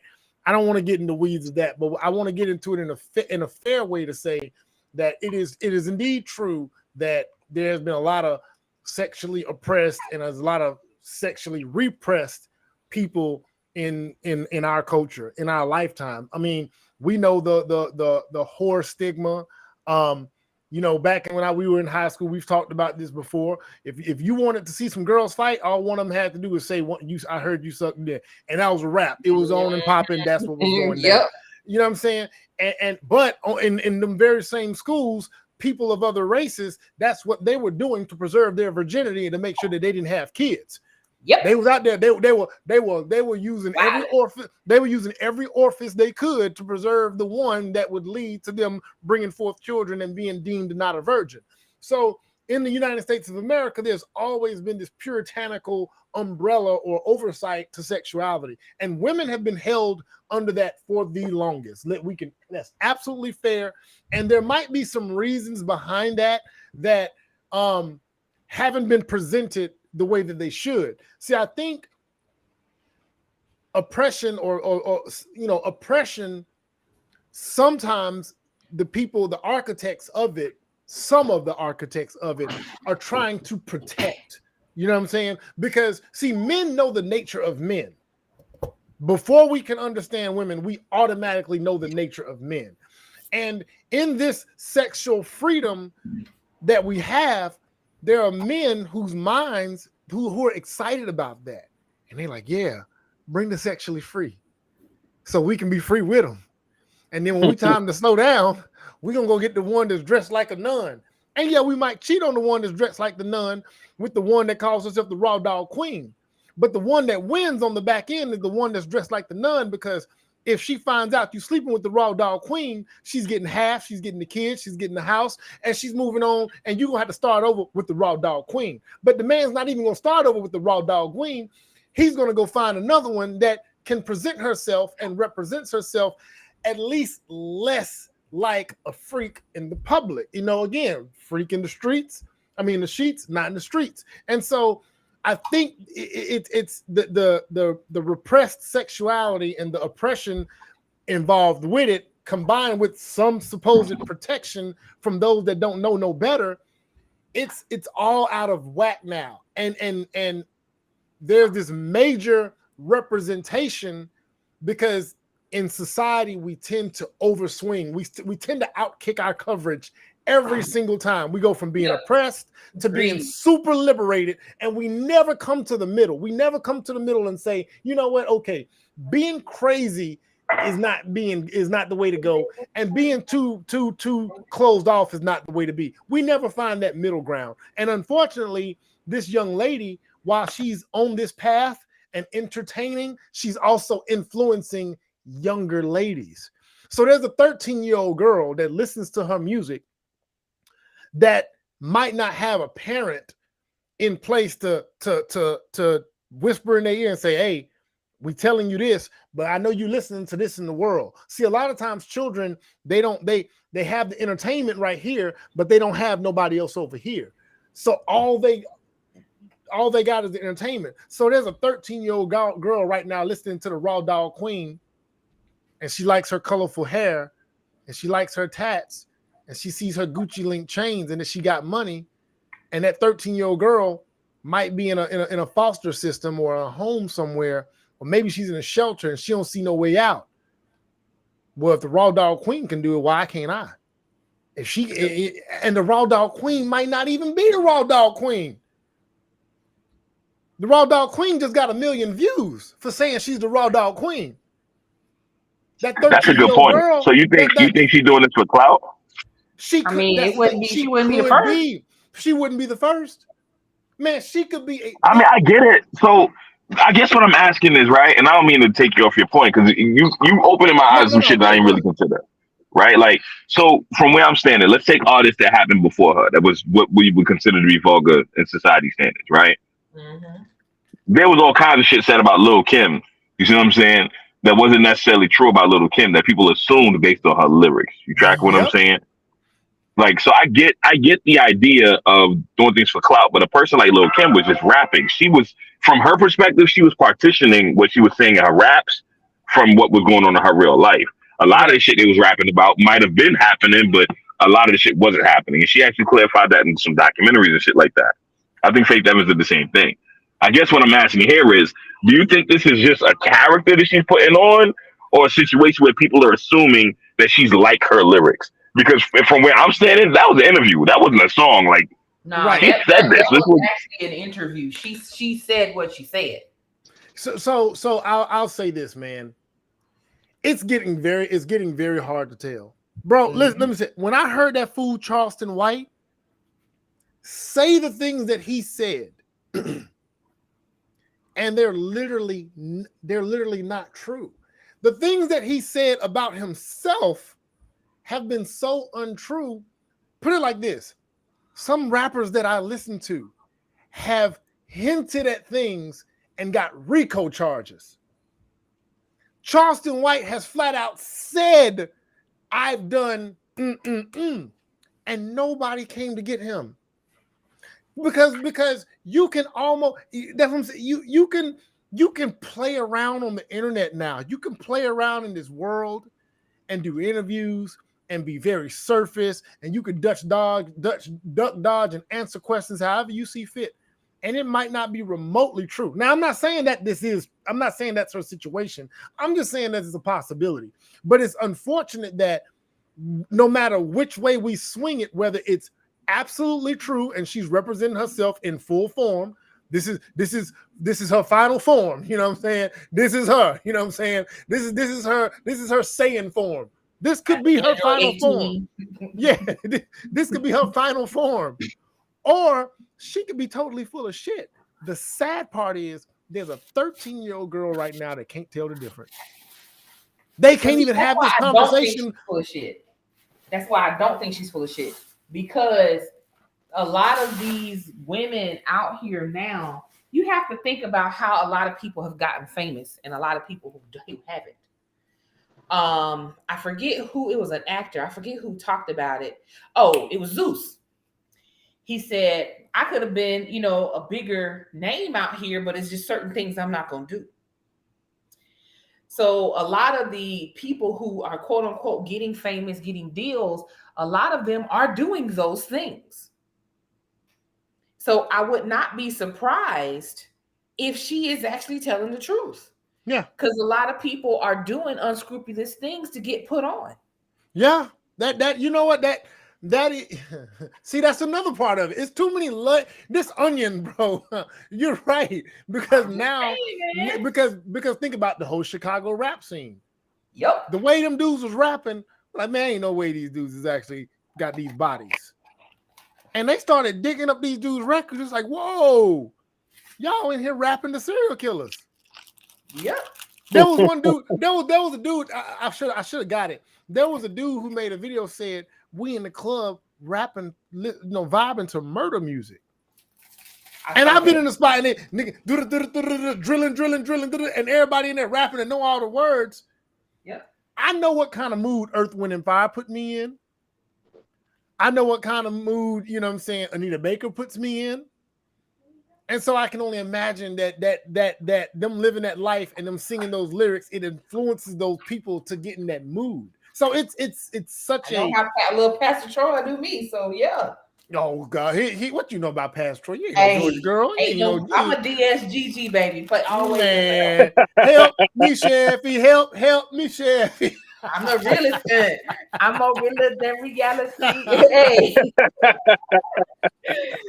We finna pull up on Sheffy. Look, that New Yorker don't know that New Yorker don't know about no damn Pastor Troy. That New Yorker don't know about no damn Pastor Troy. He would bring Lil' Kim up in here, wouldn't he? He would. He would. Pastor Troy. I took a picture with him. No, I'm saying that New Yorker don't know nothing. Oh. I said that New Yorker don't know nothing about it. I had one of my damn things failed. I done vibed and had a good time up in here. Hold on one second. Technical difficulties. Y'all continue. He might bring a little Cardi out or Ice Spice. Ain't Ice Spice from Brooklyn? Man, that no talent having. She just so dry. I mean, she doesn't move, man. She doesn't. She's robotic as all get out. I really believe she has a handler. She looks like she looks like she was abducted at a truck stop. Wow. And she's being pimped out with doing music. Like her pimp didn't put her on the track. That's fact. Put her on the track. Wow. No, that's fact. So that's like rapping is the new hustle. Like, no. He ain't nobody making no money on the street corner. I'm gonna put you in the studio. You got a pretty face. Yeah. So I'm put you in the studio, and then we're gonna put you on it. We're gonna put you on the internet, and then we'll put you out a little further out in front of the crowd. We're gonna put you on the stage, and that's all she do. That's it. I agree with that, bro. You'd be surprised how often that actually happens. Yeah, I can. But you see how layered this gets, bro. Like do you see how layered this can really get with just a young woman saying I'm the raw dog queen, and again, she ain't the only one. You know, Sukihana, we've seen her stuff. You know, all these what is that? That's Sexy Red, Sukihana. I don't even know their names. And then look, and I'm not gonna get on them and not, we just talked about the Chicago drill rap, and we can go back and talk about, black men that have been in hip hop and said some of the craziest thing, and we've lamented the criminal elements that have affected the black community by what these dudes is talking about. So if that's been spoken about for decades now, it's time, the women are now rapping and they're putting these lyrics out there, and you got to speak on it. You gotta call it for what it is. And it's going to have ramifications. It's going to have ramifications for her and the collective. It absolutely is. It's funny you bring up like rappers. I remember back in high school, my brother was listening to this guy called Brother Lynch Hung. And I don't know if anybody remember this dude, but man, his lyrics, oh my God. That man was straight rapping about like murdering people, raping women, eating cannibalism, all of that. Like look him up. Oh, I think he said there's an entry on Wikipedia about him. But he was underground, and he would talk about some real wild stuff, and I'm looking at my brother like, what is you listening to? Yeah, Eminem did the same thing. Yeah, Eminem did that. Eminem, that group that he had, Eminem's group. They would say some stuff. D12. Yeah, D12. I was like, what did he just say?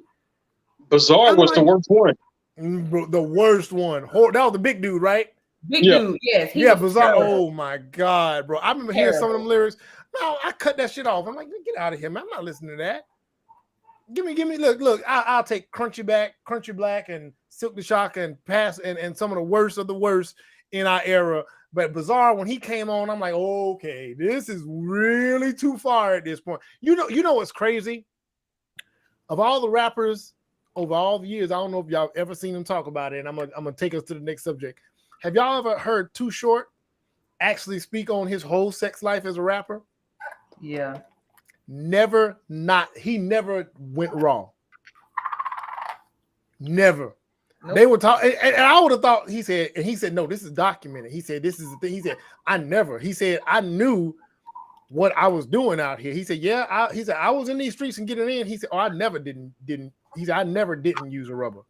Mm-hmm. I was like, Too Short, all that noise you was talking over them years, and you was strapped up every time. I'm responsible. You know what I'm saying? Talking crazy all these years. But anyway, all these years talking crazy as hell. Anyway, so we gonna talk about these schemes, man. We gonna talk about them. Why are we so influenced by get rich quick schemes and potential scams? The first video, I'm only gonna play part of it because when I play part of this video, when I saw this, I can only imagine that a 20-year-old me, would be influenced by what I'm about to share. Just the visuals and the words that these brothers use would have had me kind of like, oh shit, you know what I'm saying? I like the way they talking. They might, and they ain't really talking about nothing, but what they're saying and the way they say it, it would have worked on me in my 20s. It's funny how many people be talking about how they black gods, how we black kings, how we black queens. When I look at your lifestyle, there's no legacy, there's no kingdom about it. When you talk about the order, you talk about understanding trading. When you talk about the order, you talk about God-like mentality. When you talk about the order, you talk about omnipresence online. When you talk about the order, you talk about building your own banking system. What you got to understand is that you can't call yourself a god, a king, or a queen without having system and order in place.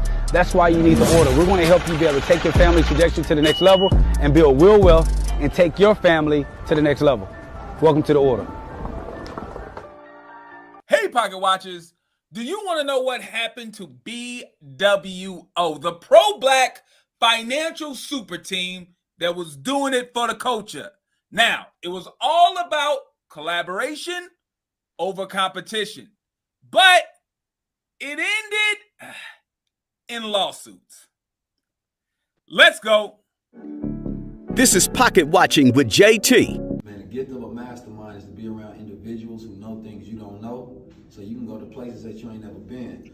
Being able to talk about business, being able to talk about taxes, being able to talk about stocks, insurance, you understand me? Just man, business, and growth, period. That's the power of having a collective mastermind. That anything we did on our own, we can 10x. And we giving you that gift by tapping in with us all 2021. Don't miss the opportunity. It's a black world order, and we the founding fathers. Listen, there are so many layers to this BWO story that there's no way I can fit the whole story into one video. So this will be a series. So today we are going to focus on 3 key topics. Number 1, what was the BWO? Number 2, who were the founders of BWO and what were the roles that they played in the organization? And last, number 3, what was the ultimate downfall of BWO? There's no greater time than the now. You come and you pay up front, we give you more. You pay for your car. Learning how to make money is learning how to properly utilize the 1% trading. Once we got developed students out of that, it's the digital real estate, showing them how to build their brand, build content. They're going to get that. Got anywhere between 95 and 115 that we still can allocate some expenses to. You know what I'm saying? People begin to grow and stretch, but most importantly, seeing people that look like us being able to operate businesses on a high level where other people think that we can't do it. And it's a mindset shift to where it comes where we can actually start producing the type of lifestyle that builds wealth. Tap in with the guys, BWO. Program, as you guys know by now, the Black World Order program is a conglomerate of businesses, ABS, which includes the Digital Real Estate and Private Banking Blueprint. It includes the Wealth Standard with Brother Chris Cole and 19 Keys, and it also includes the in-home banking with Brother Derek Grace. And it came together because we said we're all doing great things individually, but we saw that we could impact a lot more people if we brought all of our programs together, instead of having people pay for it separately, saving them over $14,000, well over $13,000 if they was able to get everything that we offer individually. So we came together, said, let's bring all of our programs together, offering live classes and monthly masterminds to help give our people a 2021 execution plan when it comes to finances. Because what we found is, especially during this COVID-19, many people are losing money, many people are losing jobs, and many people have money but don't know what to do with it. So with our Black World Order program, we want to bring structure, and not just financially, but mentally and spiritually as well. All right, so let's talk about the founders of BWO. We have Derek Grace, Brother Ben X, Dr. Jake, Chris Cole, and 19 Keys. Now, Derek Grace actually dropped out of the organization way before the big blow up. All right. Based on what I'm getting from my inside source, Derek Grace, for whatever reason, he wasn't showing up to meetings. He wasn't really putting forth a full effort. And they mutually agreed that Derek Grace would step away from the organization. All right, so let's now talk about the remaining 4 founding fathers of BWO. First, we have Baquan Petty, aka Brother Ben X. His role was to teach how to make money online and building a personal brand. Next, we have Jake Jacobs. He was going to teach private banking and using cash value insurance policies for infinite banking. Next, we have Chris Cole, who was the expert in day trading. And last, we have Jabril Jones, aka 19 Keys. All right, now listen, I'm going to be honest. It is extremely hard to explain what Jabril actually does. According to my source, who was a part of BWO on the inside, all of the other founders were a little confused on what Jabril, 19 Keys, what he actually brings to the table, because he really didn't have a tangible course like the other founders. So I have to let Jabril explain what he listen to this does. I go by 19 Keys. My value add to the culture in the BWO. I'm an architect of mindsets. You understand me? I allow people to unlock their mind to build the exact type of mindset that they need to actually be successful.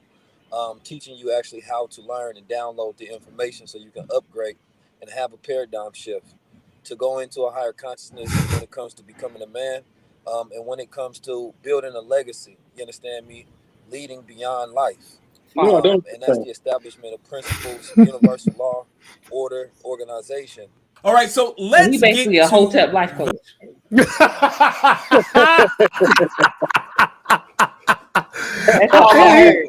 said to download to this, to upload your content, to get your. I'm like, this nigga, that was a whole bunch of bullshit. A bunch of, like I said, Hotep life coach. He had bars though, didn't he? Man, listen. So I have to let Jabril explain. I'm gonna let him go again because that sounded good. That was a hot 16 right there. Look at this. My value add to the culture in the BWO. I'm an architect of mindsets. You understand me? I allow people to unlock their mind to build the exact type of mindset that they need to actually be successful. Teaching you actually how to learn and download the information so you can upgrade and have a paradigm shift to go into a higher consciousness when it comes to becoming a man, and when it comes to building a legacy. You understand me? Leading beyond life. And that's the establishment of principles, universal law, order, organization. All right, so let's get to the money. What? According to oh boy, listen, bro. Listen, I'm gonna tell you. Listen, that there is no. First of all, okay, so let's just start here. There's no group. the only thing that you could say, so let's just say you were starting some sort of group, right? Let's just say a firm of some sorts. There's there might be a guy who's the face of the franchise. Mm-hmm. He's the market. Now, maybe that's what he is. Basically. But that's what you say you are. I'm marketing, I'm campaigning, I'm the face of the franchise. I do this, I sell it, I put it together. It's better to say this motherfucker said some whole other. But the rub is, I think he actually believes that's what he's doing. Oh yeah, and people believe architectural mindsets. Literally, sir. That's you use a Negro life coach. That's all you just said. Listen, there's a woman somewhere when she heard that upgrade and paradigm shift and she was like, oh, and there was a brother somewhere that said, man, that's some shit right there. That's something I'm trying to be on. That's something I'm trying to be one on. of the Israelites. we ain't even forget. Anyway, so that's BWO. Now, I'm not going to play this whole video. I just wanted to present that first wave because I think a lot of times what a lot of these guys do, they use that vernacular, they use that stuff from our culture, the flash, the words, the charm, the game, the wit, the lyrics, you know what I'm saying? They use that because it appeals to that entertainment factor in us. Mm-hmm. You know what I'm saying? Like it's almost like a wrestler. You know what I'm saying? Yeah. Oh yeah. That nigga did drop a promo. You know what I'm saying? Hot 16, man, for real. He's a hype man. He's a hype man. Yeah, that's exactly what he is. Yeah, man. I was like, oh my. So when I saw that, I was like, you see a lot of that, man. I mean, you see so much of that, and I think that's how we can get initially roped in. This next segment I'm gonna play, and I'll stop it when y'all want to tag in, is the actual Ponzi scheme that they're gonna talk about, that Pocket Watcher is gonna talk about. It's an actual Ponzi scheme, and it's tied into a particular cryptocurrency, if I remember correctly. I'm gonna let this one play out. Y'all just check this out. If you don't know what Novatech is, a crypto and forex brokerage. I'm trying to explain. Man, it's a hedge fund. You feel me? So basically, you deposit your money, they trade crypto and forex for you, and you get a weekly return. They basically break you off. Like, they basically give you a return on your investment every week. You feel me? Average about 3%. This week was like 3.75. Man, it's a hedge fund. You feel? You deposit your money, they trade crypto and forex for you, and you get a weekly return. Average about 3%. Hey, Pocket Watchers. Do you want to lose your money in a Ponzi scheme or a crypto scam? What about a multi-level marketing company? Well, apparently, Novatech is all three. Damn. Let's go. This is Pocket Watching with JT. All right, guys, it is story time. Over the past 2 weeks, I had not one, but two different clients come into my office and talk about Novatech. Let me set the stage. Many of you know that I am a certified financial planner. Part of my job, being a financial advisor, is working with my clients to help them meet their long-term financial goals. Well, a part of that is making sure that they have an emergency savings fund. That is 3 to 6 months of your bill money saved up for an emergency. Something happens in your life, you don't have to go into debt. You don't have to put it on a credit card. You have an emergency savings fund. Well, when the first client talked about Novatech, they said, yeah, JT, I do have an emergency savings fund. I have some money put away in an account that's earning me a good amount of money. I said, hold on. There's a difference between an emergency savings fund and an investment. You should not have your emergency money in an investment. It needs to be in a cash account.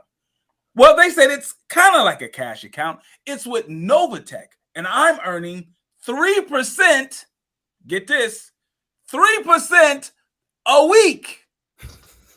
And, you know, I laughed and I smiled and I thought to myself, there's got to be some. Did you hear what you just said? You just said, "Wow." A week, bro. Like, a week. Well, listen, if we can get that, if somebody can get that a month. A month is amazing. So a week? Yes. Listen, do you know that I celebrate when my little change it hits that 4%? Do you know I be sitting here like 4%? That's a month. And if I can average 4% a quarter, I'm winning a week. This is so funny to listen to this for me. Because my first tech company, we did exactly this in video games, though. We were giving people 2% a week on video game currency. But how we made money is we would cash the money out the video game and put it into real bank accounts. So we had bank accounts at ING Direct. That was when ING Direct was back then breaking you off 3%, 4%, 5% on CD. So that's how we were able to pay that because it was broke up over that time. So you could, so you were just getting, y'all were just getting part of their overall average to people. Right. That makes sense. But in the game, the main game we were in, one of the other companies who was like 5 times larger than us doing the same thing, he was actually doing a Ponzi scheme. So the game shut the whole thing down to where to operate a banking game, you had to have a real banking license. So it's funny to hear this because it's like, this is the same mess we was doing in the mid 2000s. I mean, it was all legal, but it had a bottom to it. Yes, what you sound like you're saying. You had to sustain it in a certain way for it to maintain legality, or it did turn into a Ponzi scheme, and a couple of people did lose their shirts. I'm gonna hit play on the rest of this, but anyway, just the 3% a week alone, that's something I would turn around a minute a person told me that. They got it mixed up. I said no. You're earning 3% a year, probably. That's probably what you're getting. Yeah. They said no. I'm earning 3% a week. I can show you on my phone. I earn 3% a week. I said, no, there's no savings account or money market account that's going to give you 3% a week. There's no investment that you can find that's going to give you 3% a week. They said, nope, I have it right here. And they showed me their phone, and I looked at their returns. I looked them dead in the eyes and I said, this is a scam. All right, before we get too deep into Novatech, I got to explain why I told the client that I think this is a scam. I understand that most people are not financial experts. You don't do this every day. So it may not seem odd to you when someone says that they're earning 3% a week. So let me kind of break it down. One of the greatest investors in the history of the world would be Warren Buffett. Warren Buffett is a man who has become a multi-billionaire from his skill set of investing. On a good year, Warren Buffett could get you 12% return annually. Not really just a good year, a great year. He can get you 12% annually. If someone is telling you that they can get you 3% a week, based on my professional opinion, it's a scam. Those type of returns are so unrealistic that you should just forget about them. The moment you hear about a return that high, red flags are everywhere. That is why I immediately told them this is a scam. This is not a new scam. We've seen this time after time after time. But for those of you who are new to finance on YouTube, let me introduce you to BitConnect. Hey. my God. Hey.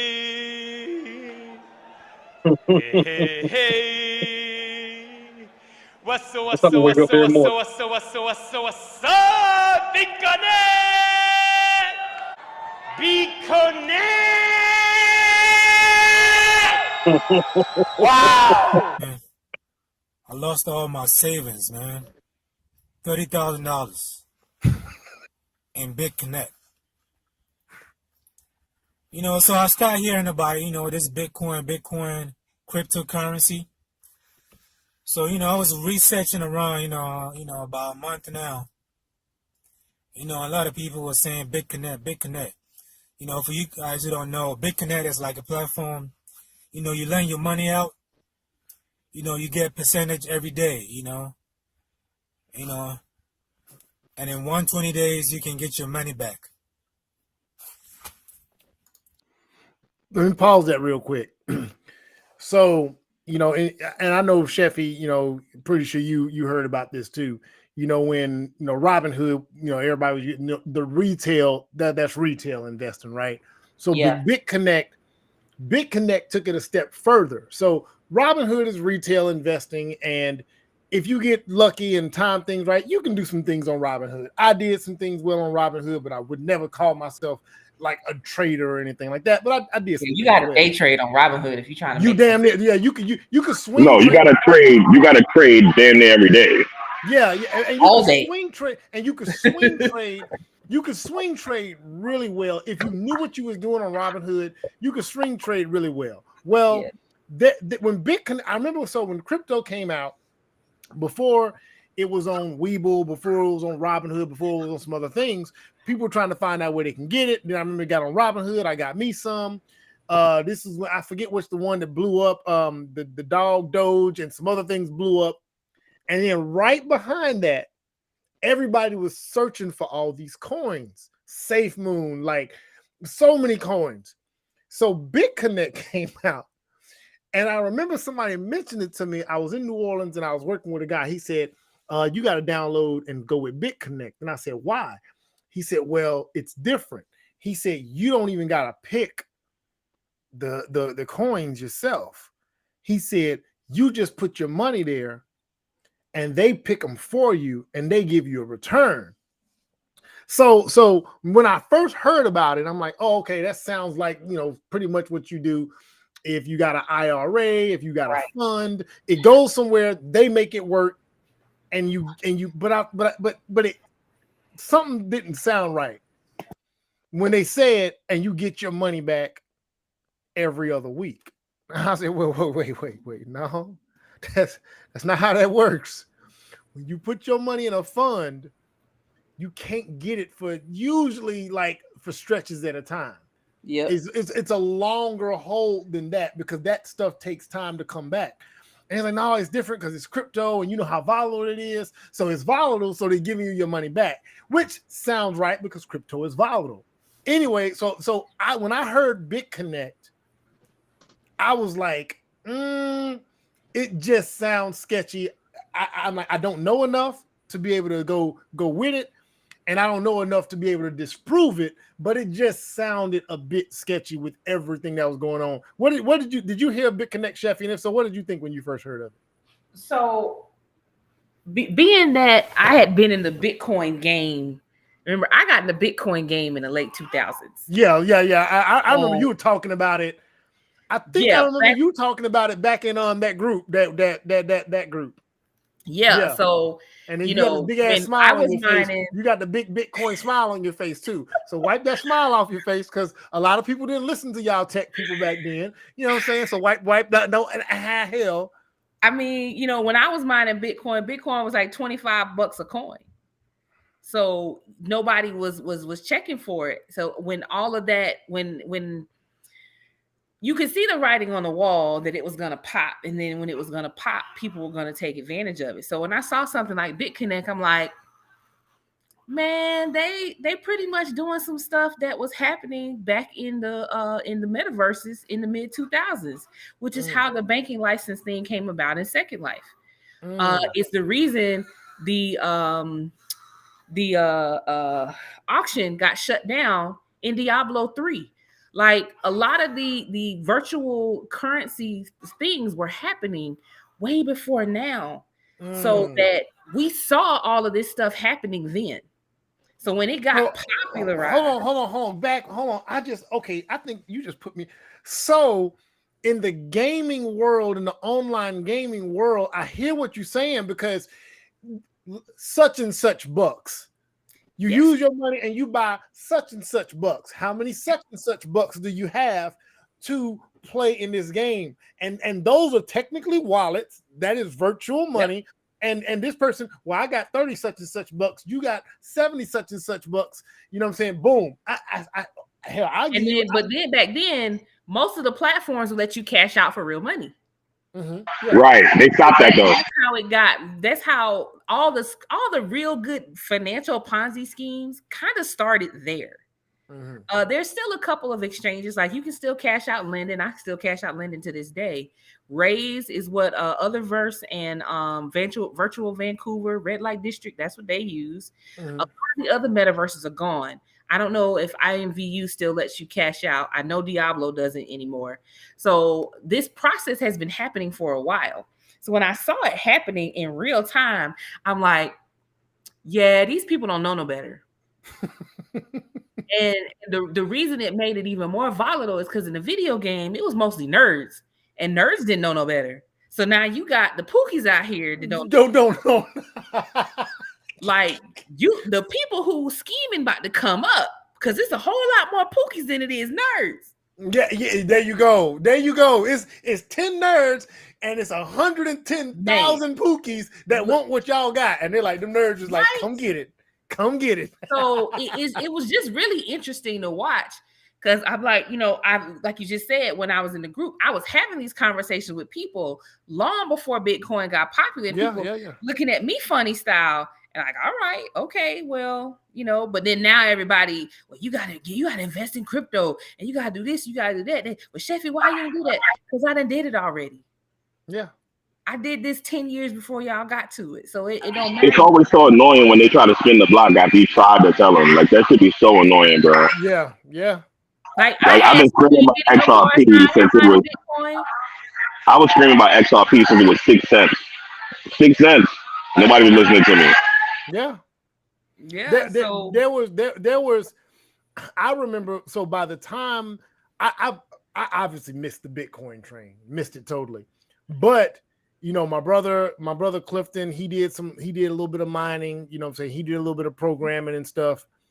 And so he started mentioning it. And he was like, well, he was like, there's another opportunity that'll come. He said, Bitcoin, that's not coming again. He was like, but there's these alternatives, this, that, and the third. He was like, he said, him and some other people were just like, man, if you got $30, just go put it somewhere and just see what happened.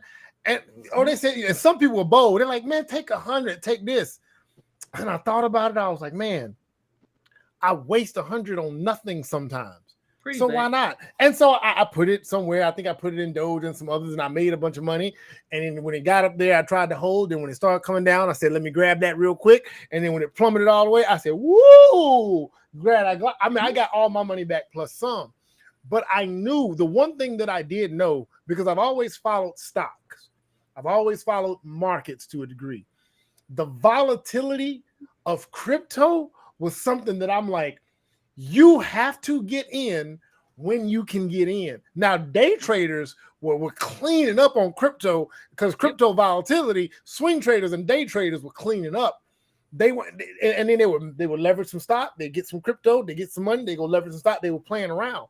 But I said, when this bottom drops out of this, it's on a cycle too. All this stuff is on these yearly cycles with our regular markets, just with our regular economy. Everything is on cycles. So we were in a whole what do they call it? A bear? What is it? The other one, not a bear cycle or whatever, a bull. No, bull market. Yeah, we were in a whole bull market. And I looked at how long we was in this bull market, and I'm listening to people. Too long. And I'm like, it's about to fall. What goes up comes down. Mm-hmm. I'm like, you can't. So there was no more buying in at a certain point. But anyway, I want to play the rest of this. But I just wanted to get your take on it because I knew you were probably like inside of there early, and you knew what was coming, and you didn't even tell, you know what I'm saying? You didn't tell none of us. You didn't tell none of us this. When okay, I'll say this: when everybody was talking about riding everything to the moon, what was you thinking at that time? You talking about recently? Yeah. When I think it was 2 years ago when everybody was talking about some, hey, this to the moon, that to the moon, this to the moon. What were you thinking at that time? I was thinking like you got a bunch of people who just started retail investing and now they think they're experts. I mean, you know, when I was retail investing, I was using E-Trade and it's nowhere near as easy as Robinhood and Acorn and others. Yeah. I was on E-Trade and TD Ameritrade back in the day. Yeah, I was on Fidelity. There and manage that stuff, you know? Yeah. So it was kind of funny to watch, and people, you need to get in on this. You don't know.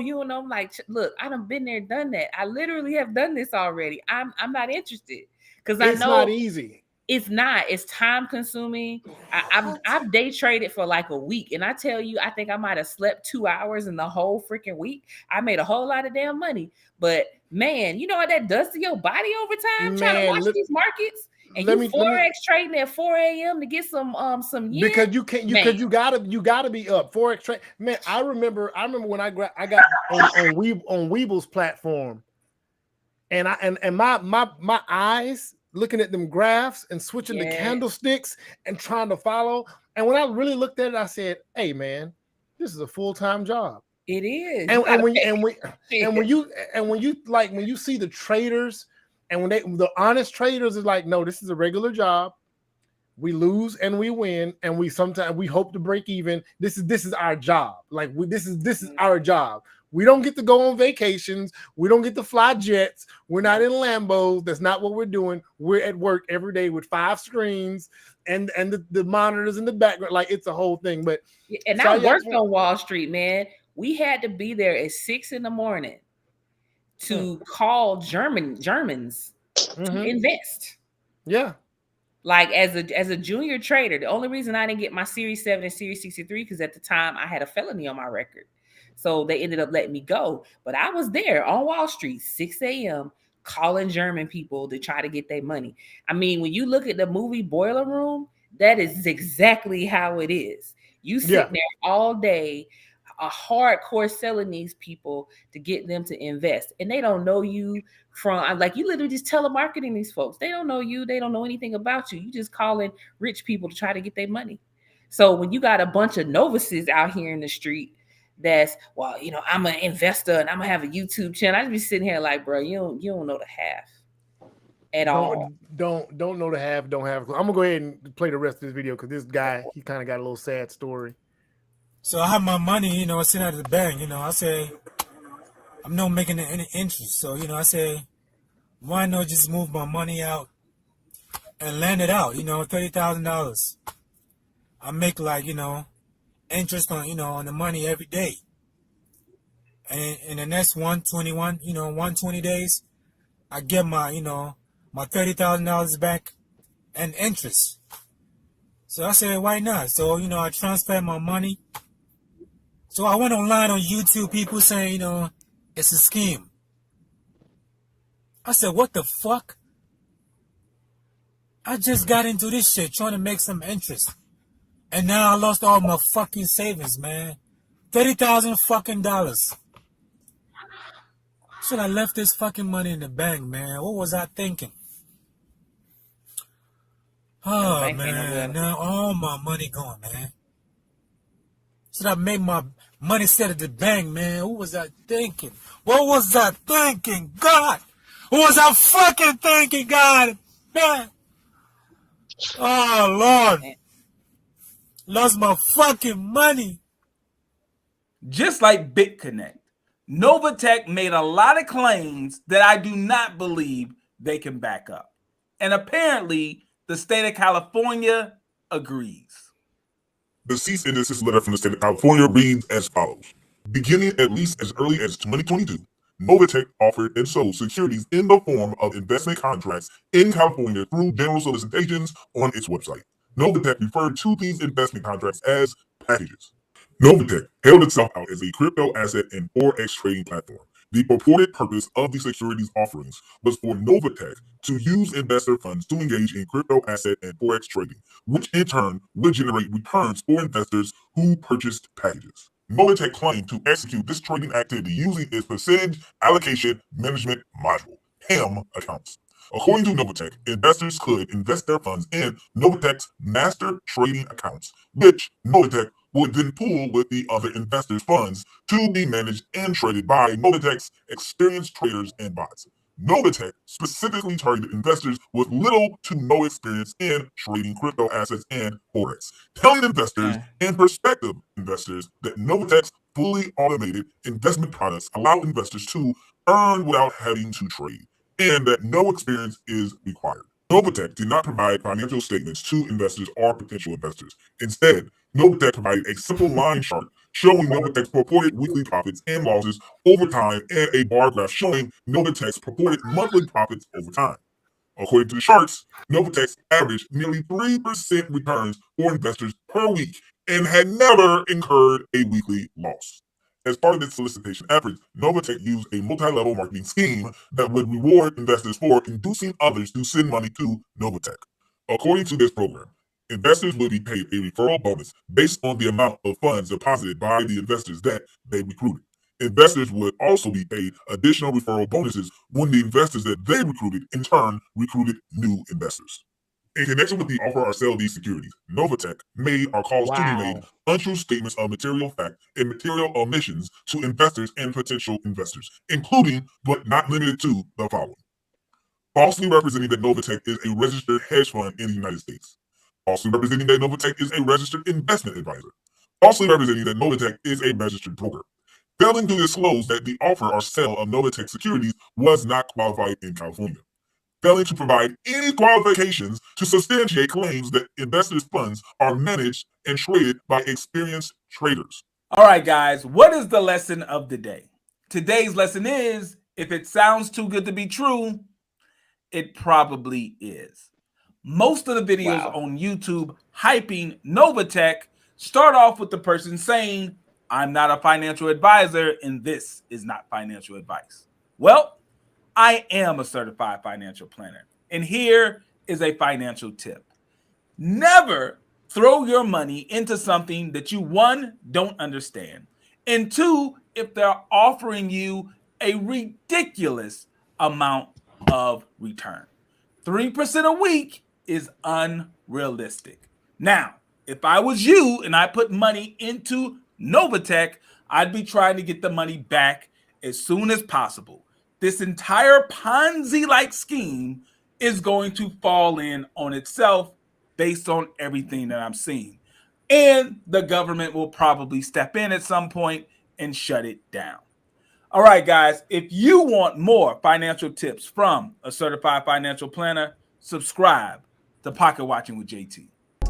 Need more? Book your personal consultation.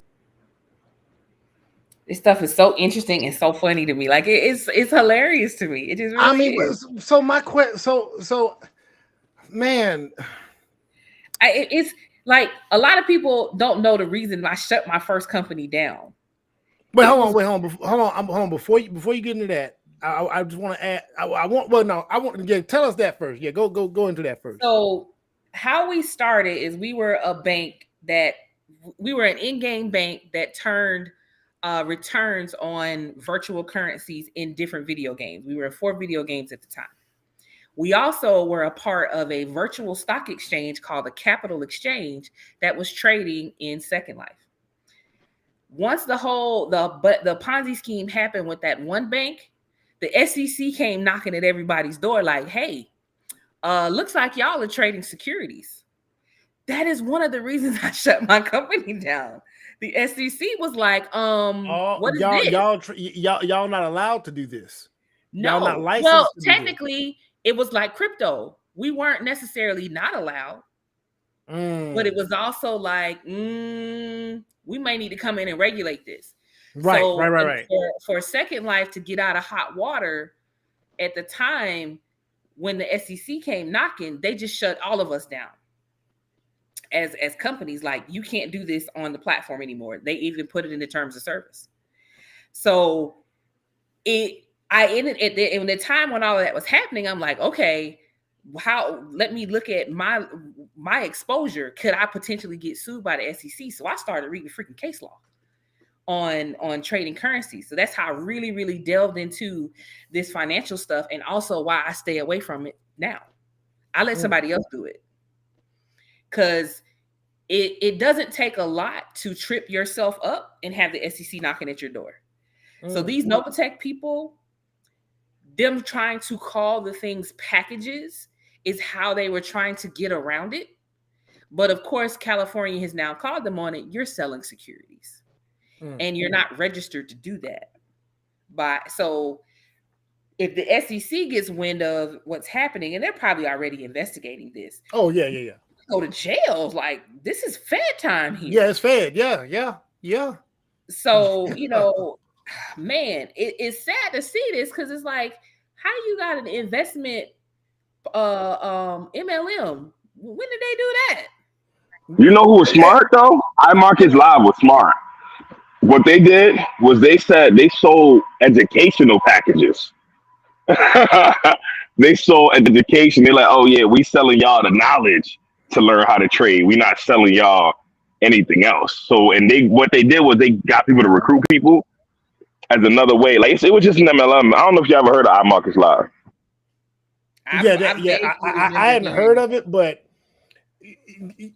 so hold on. So this is my question. Why are we still do we have a get rich quick fix as a culture? Yeah. Like Frank, give me your take on that real quick. Like I know we have it, but why do we have it, and how do we get past it, man? Before I dive into that, I want to point out something that he said. Never put your money into something you don't understand. If somebody explaining something to me and my eyes cross, and they say, well, I just need this. No, sir. Or if you can't help me understand it. If you can't at least help me. Wait, I would say this. A lot of people don't understand what's it called? What is it called? Compound interest. Mm-hmm. I don't understand but you understand when they explain what compound interest is and how it works. Once they break it down to you, it then makes sense. You see what I'm saying? So I would say to what you're saying, if you can't at least make it make sense, I'd say tuck tail and run the other way. Yeah, no, sir. Now, as far as the question you asked, I think we absolutely do have a problem with trying to get rich quick. And I think that just comes from being suppressed financially. Coming from barely having enough. Because if you already got money, then you're not as pressed to gain money quickly. I think we have this desire to make money fast because we're trying to quickly get out of this tight situation we're in financially. And we want to live the results of the money. Yeah. You know, we don't want to just pay it forward for our other ones to live comfortably. We want to live in some of that comfort too. Right. Man, free food tastes better than anything.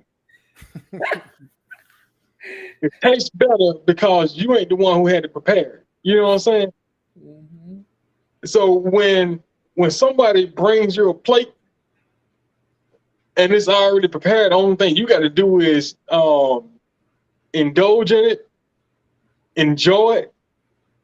Then yeah, I'm go for somebody, hey, you want chicken? You want me to cook it? No, I'm cooking. Man, yeah, man, I'm pull up a seat. You know what I'm saying? And so honestly, it's that quick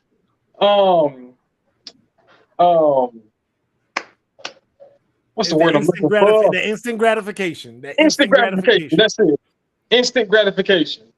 That's what I was looking for. That's all it is. Instant gratification. It's not as cultural as you think, though. Oh no, it's not just us. We just have the least to lose compared to the other groups. Like we got a lot. Like you see what that did? Do you see what that dude? 30 grand. Listen, yeah, if I lost 30 grand, it'll hurt too. But he was crushed. You know, there's people that stepped off of buildings for a lot more than 30 grand. You know, but for him, that 30 grand was everything. For somebody else, 300, for somebody else, 300 grand is nothing.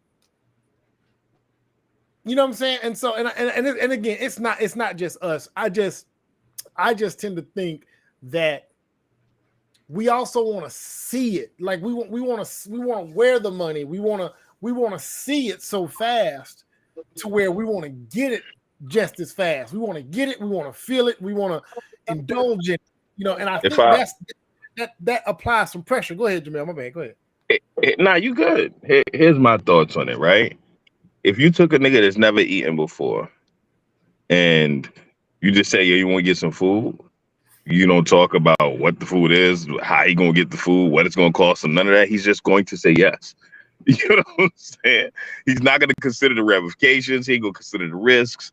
He's like, yes, I haven't eaten, so yes, I'm ready to eat.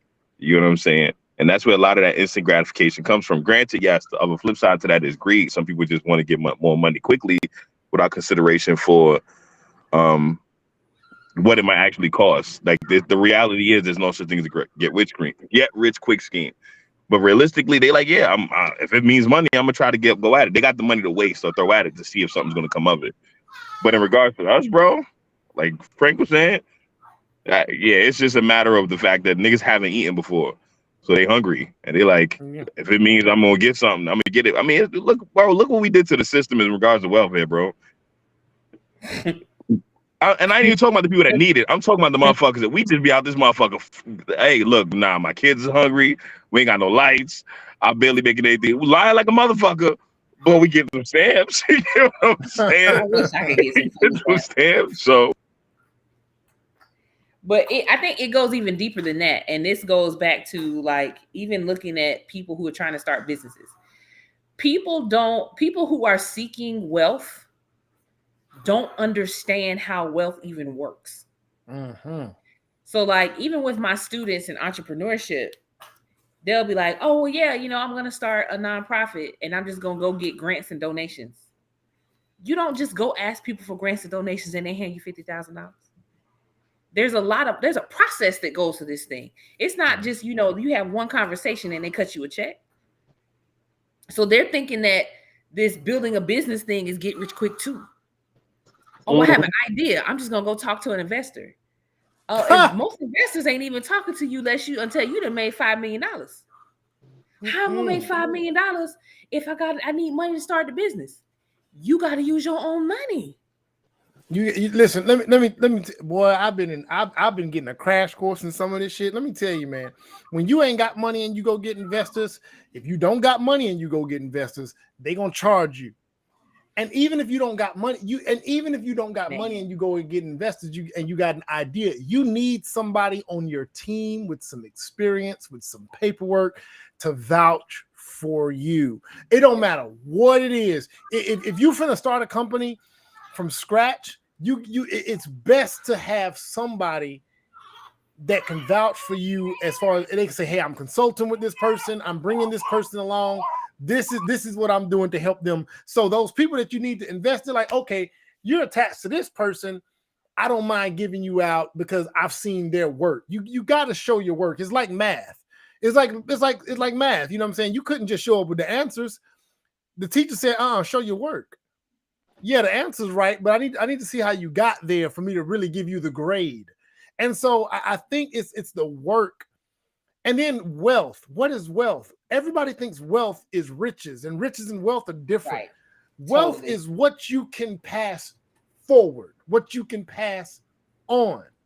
You can't pass your clothes on. You can't pass your car on. You can't pass your shoes on. You can pass that house that they can then get some equity out of later on. You can pass that account, that trust on. Those are wealth tools, and that takes time. That's not something that happens quick. So when we are talking about get rich quick schemes, and we're using the word like wealth in get rich quick schemes, that stuff don't even go together. Nope. Because they're not the same thing. It's just always, you know, it's a humbling experience, and it takes you actually kind of being in the trenches to understand, wait a minute, this ain't what I thought it was at all. You know, even for the money I've raised in my company recently, it took us 3 years to get a check for 250 grand. But you think I have an idea and somebody's gonna give me $1 million so I can work? No, that's not how that works. Huh?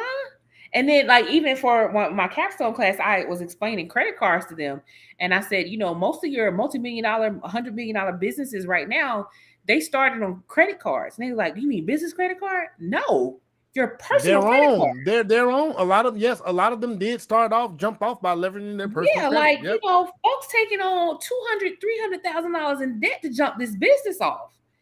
Well, I don't have the ability to do that. Well, you might not have the ability to start a business. Go get a job. I don't know what to tell you.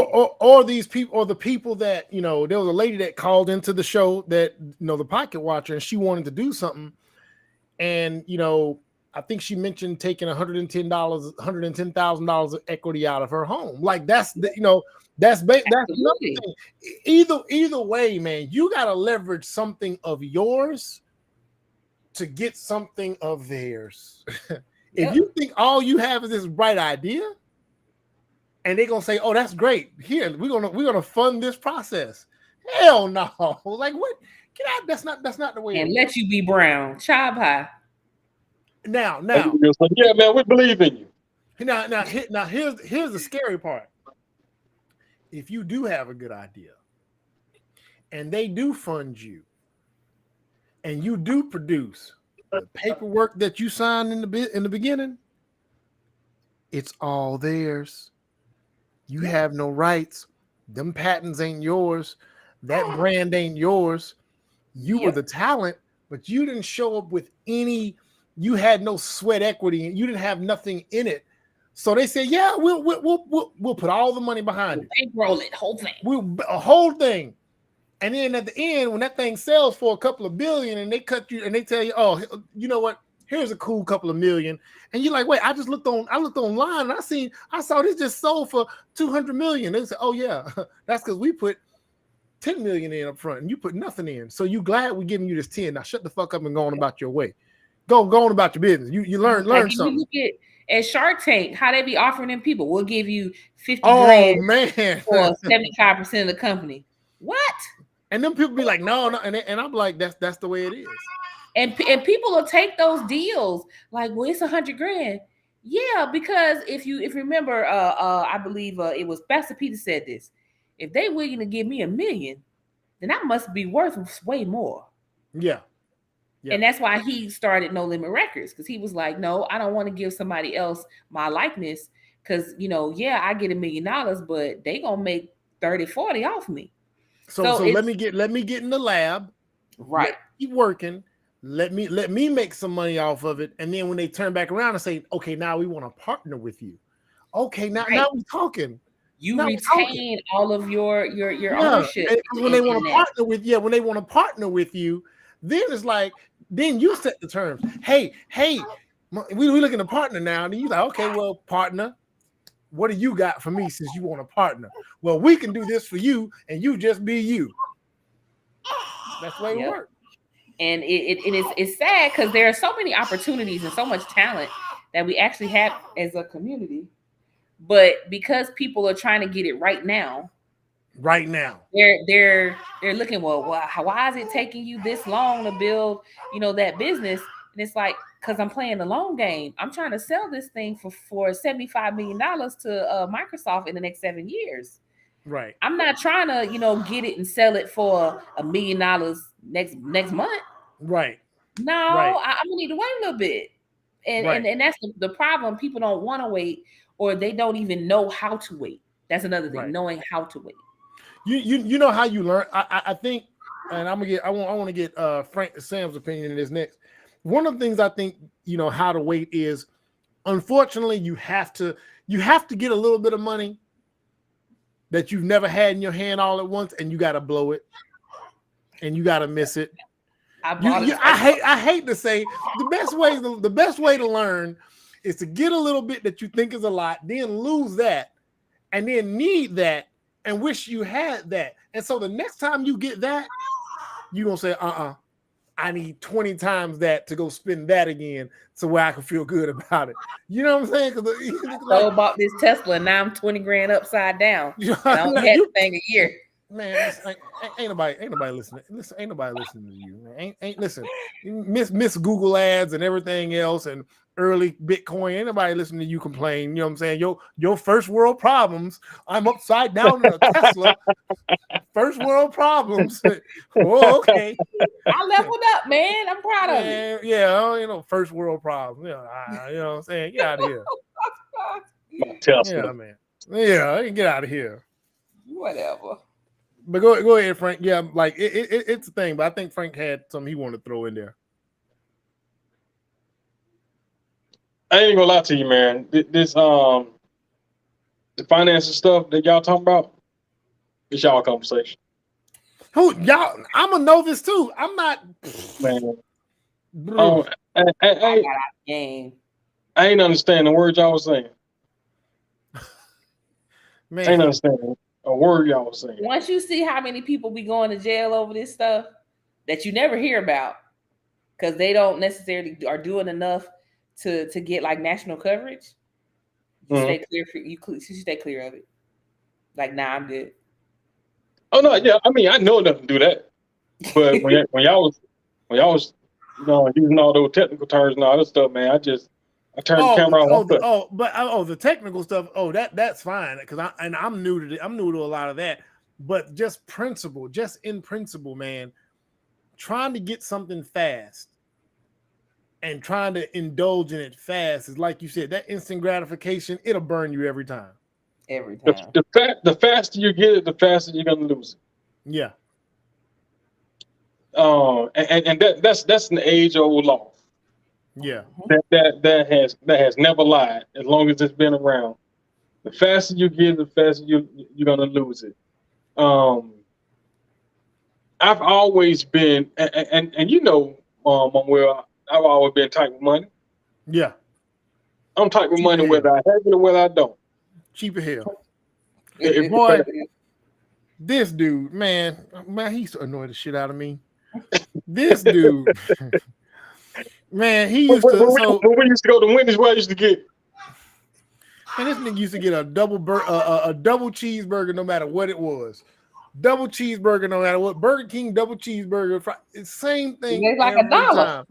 Man. Medium burger, medium fry, medium drink. I'm like, what, man? I'm gonna tell you how serious he was. So this is back in tithing days for him. I don't know if he still tithes, because I think we've learned that tithing was some nonsense. But when he believed in tithing, he would have his wallet. Hey man, let me hold 20. Why you need to borrow $20 from me? Man, I ain't got no money. Bro, it's $200 in your wallet. Man, that's my tithe money, man. I can't touch that. He wouldn't listen to me. He would not borrow. He would not borrow from the tithe money and pay that back. He'd rather borrow from somebody else and pay that back. And if he paid you back, guess where he wasn't gonna pay you back from? It wasn't gonna be from that tithe, it was gonna come from that next check. And he was dead serious. All I could do was respect it. But the discipline it takes to physically look at it and say, I ain't gonna spend that. I figured out some other way. Already made up.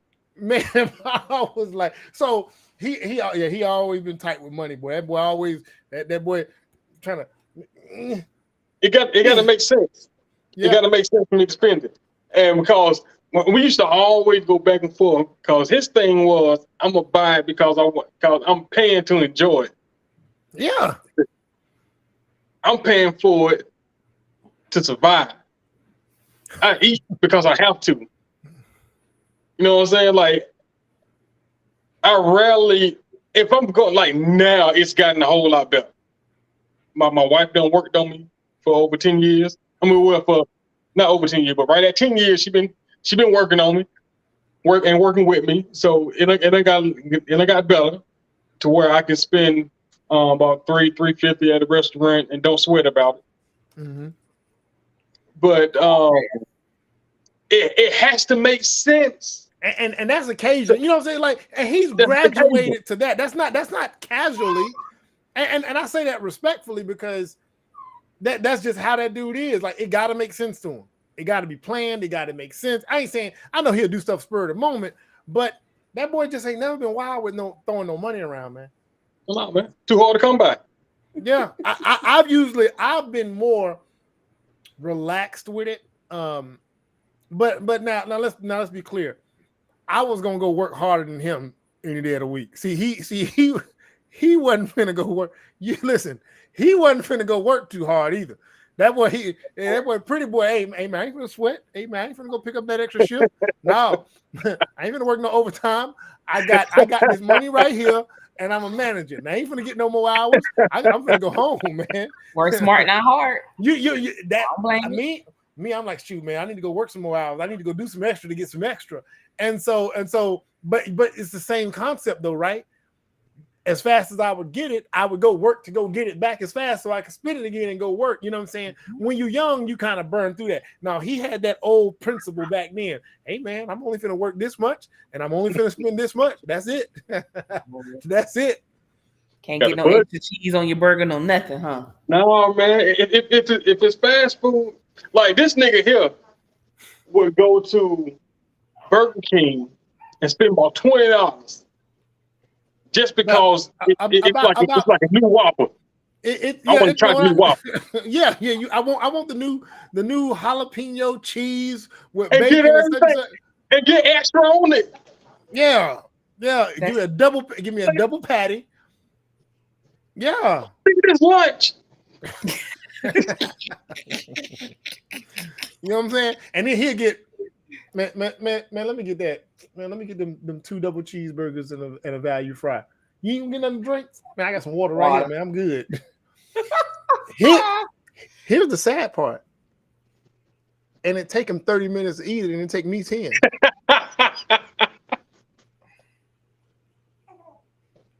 That's why his gun's bigger than yours, because he's slow eating. Hey, listen, man.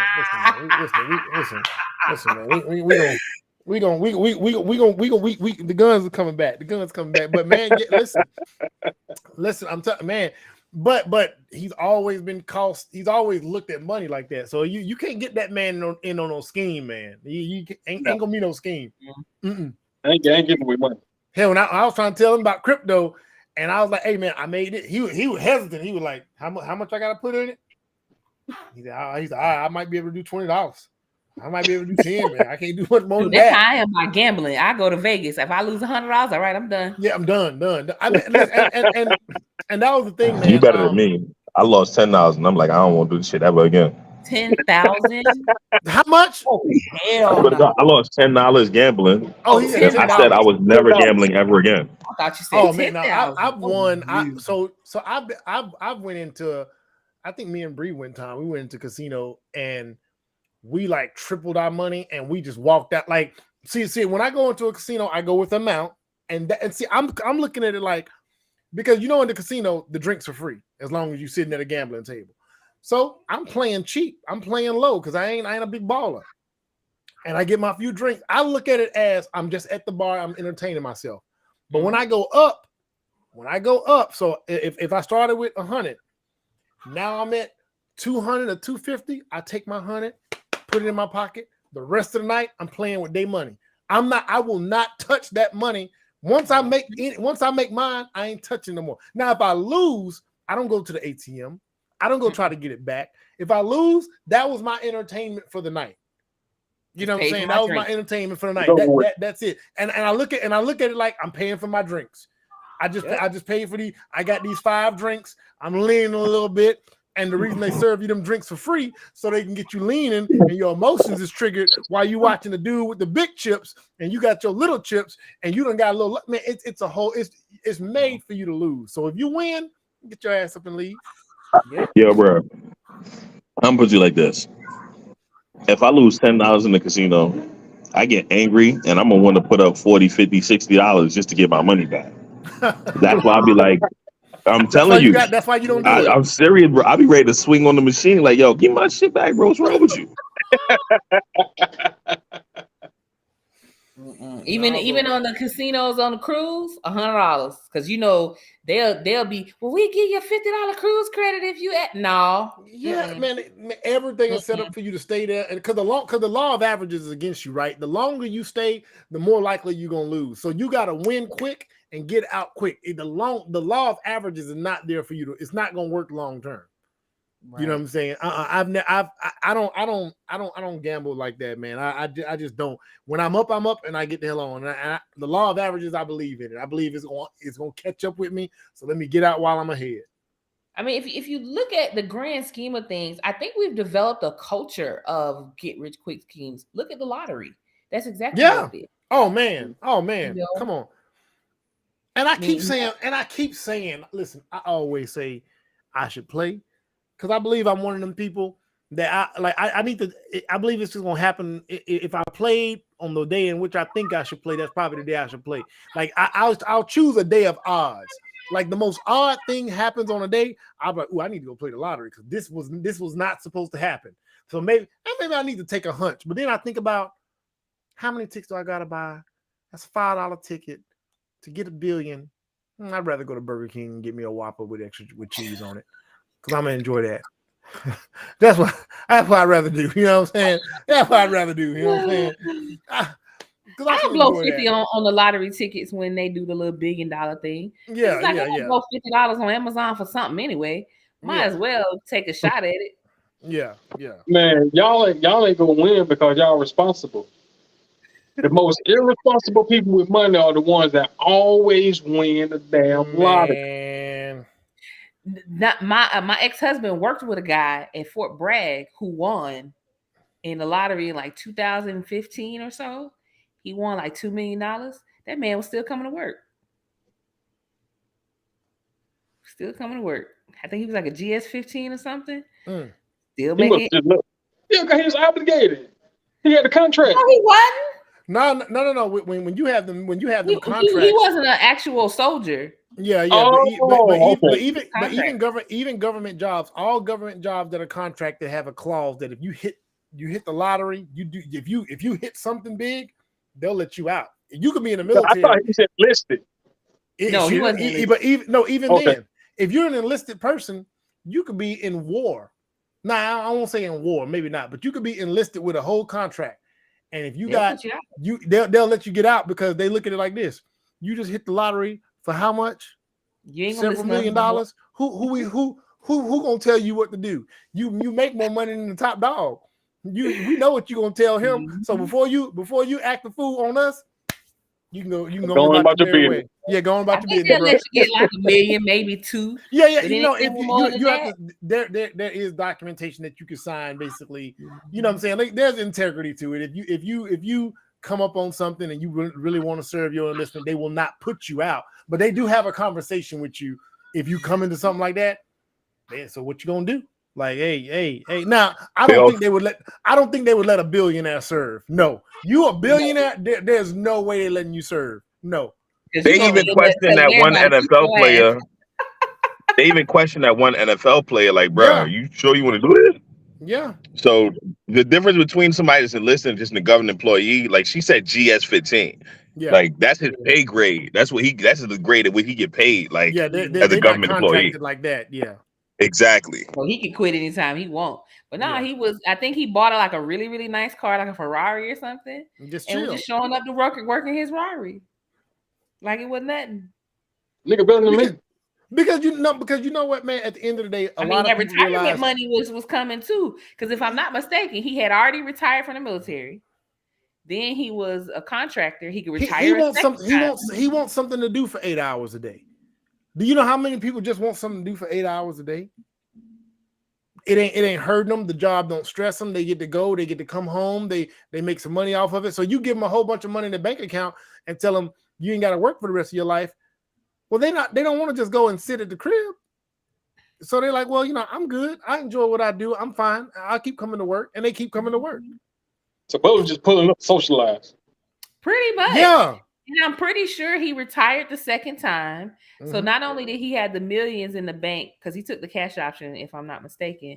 Not only did he have the millions in the bank from that, he got retirement from the military, and he got retirement from the federal government a second time. So he's set for the rest of his life. That's that nigga if you looking for a son.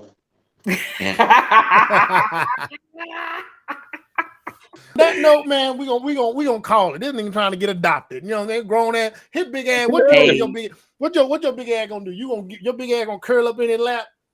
Put your arm around him? When we watch Paw Patrol, big ass arms and that beard gonna curl up in that man. I mean, boy, you don't get your big ass off me. Get your soul ass Daddy, off can I me. get a juice? Big Bring ass, your man. hand up and drink some water. Get your ass out of here, man. Go shave and go shave, boy. Get your big ass out of here. Showing up like little Roscoe at the door. Get your big ass out of here. Strong ass. That's all I got, y'all, man. I wanted to. I'm gonna grab some more of his stuff because he touches on these schemes and stuff, man. And it's so many different ways, man. There's one where they talk about bank fraud. Just briefly. There's one where this guy is telling people how to go ask the bank for money for a car. You get the money from the people for the car, and then you leverage the money for the car into other money and use that, but you pay it back. And then the guy's like, yeah, you could do it, but that's literally bank fraud, and that's federal. That's a federal crime. So yeah, you can do it. You might get away with it, but it's still fraud. Like, even if you pay them back their money, bro, I'm telling you, man. I'm gonna find some more of that stuff, and I'm gonna have one for him. Now, next week is the last Wednesday of the month, so we ain't gonna have one for next week. So I'm gonna go. I'll let y'all know now. Plus, I'll be out of town anyway. But this nigga stay moving. Hey, man, listen, man. I'm sitting on somewhere. You need to have a baby. That's exactly what you need. You can come get mine. If I could throw water on this damn screen. Hell no, ain't no baby. Man, I appreciate y'all, man. It was another good one, y'all. Tell that baby to go on to sleep now. Or no, tell him to turn up. Tell He's my boy to sleepy. That's turn why up. he's turning up. He's trying to be No. sleepy and nosy at the same time. Nah, he doing good. All right, y'all, man. Y'all have a good night. All right, then, Jamel. We holler at you, man. Appreciate you for showing up, man. Later, y'all. All right.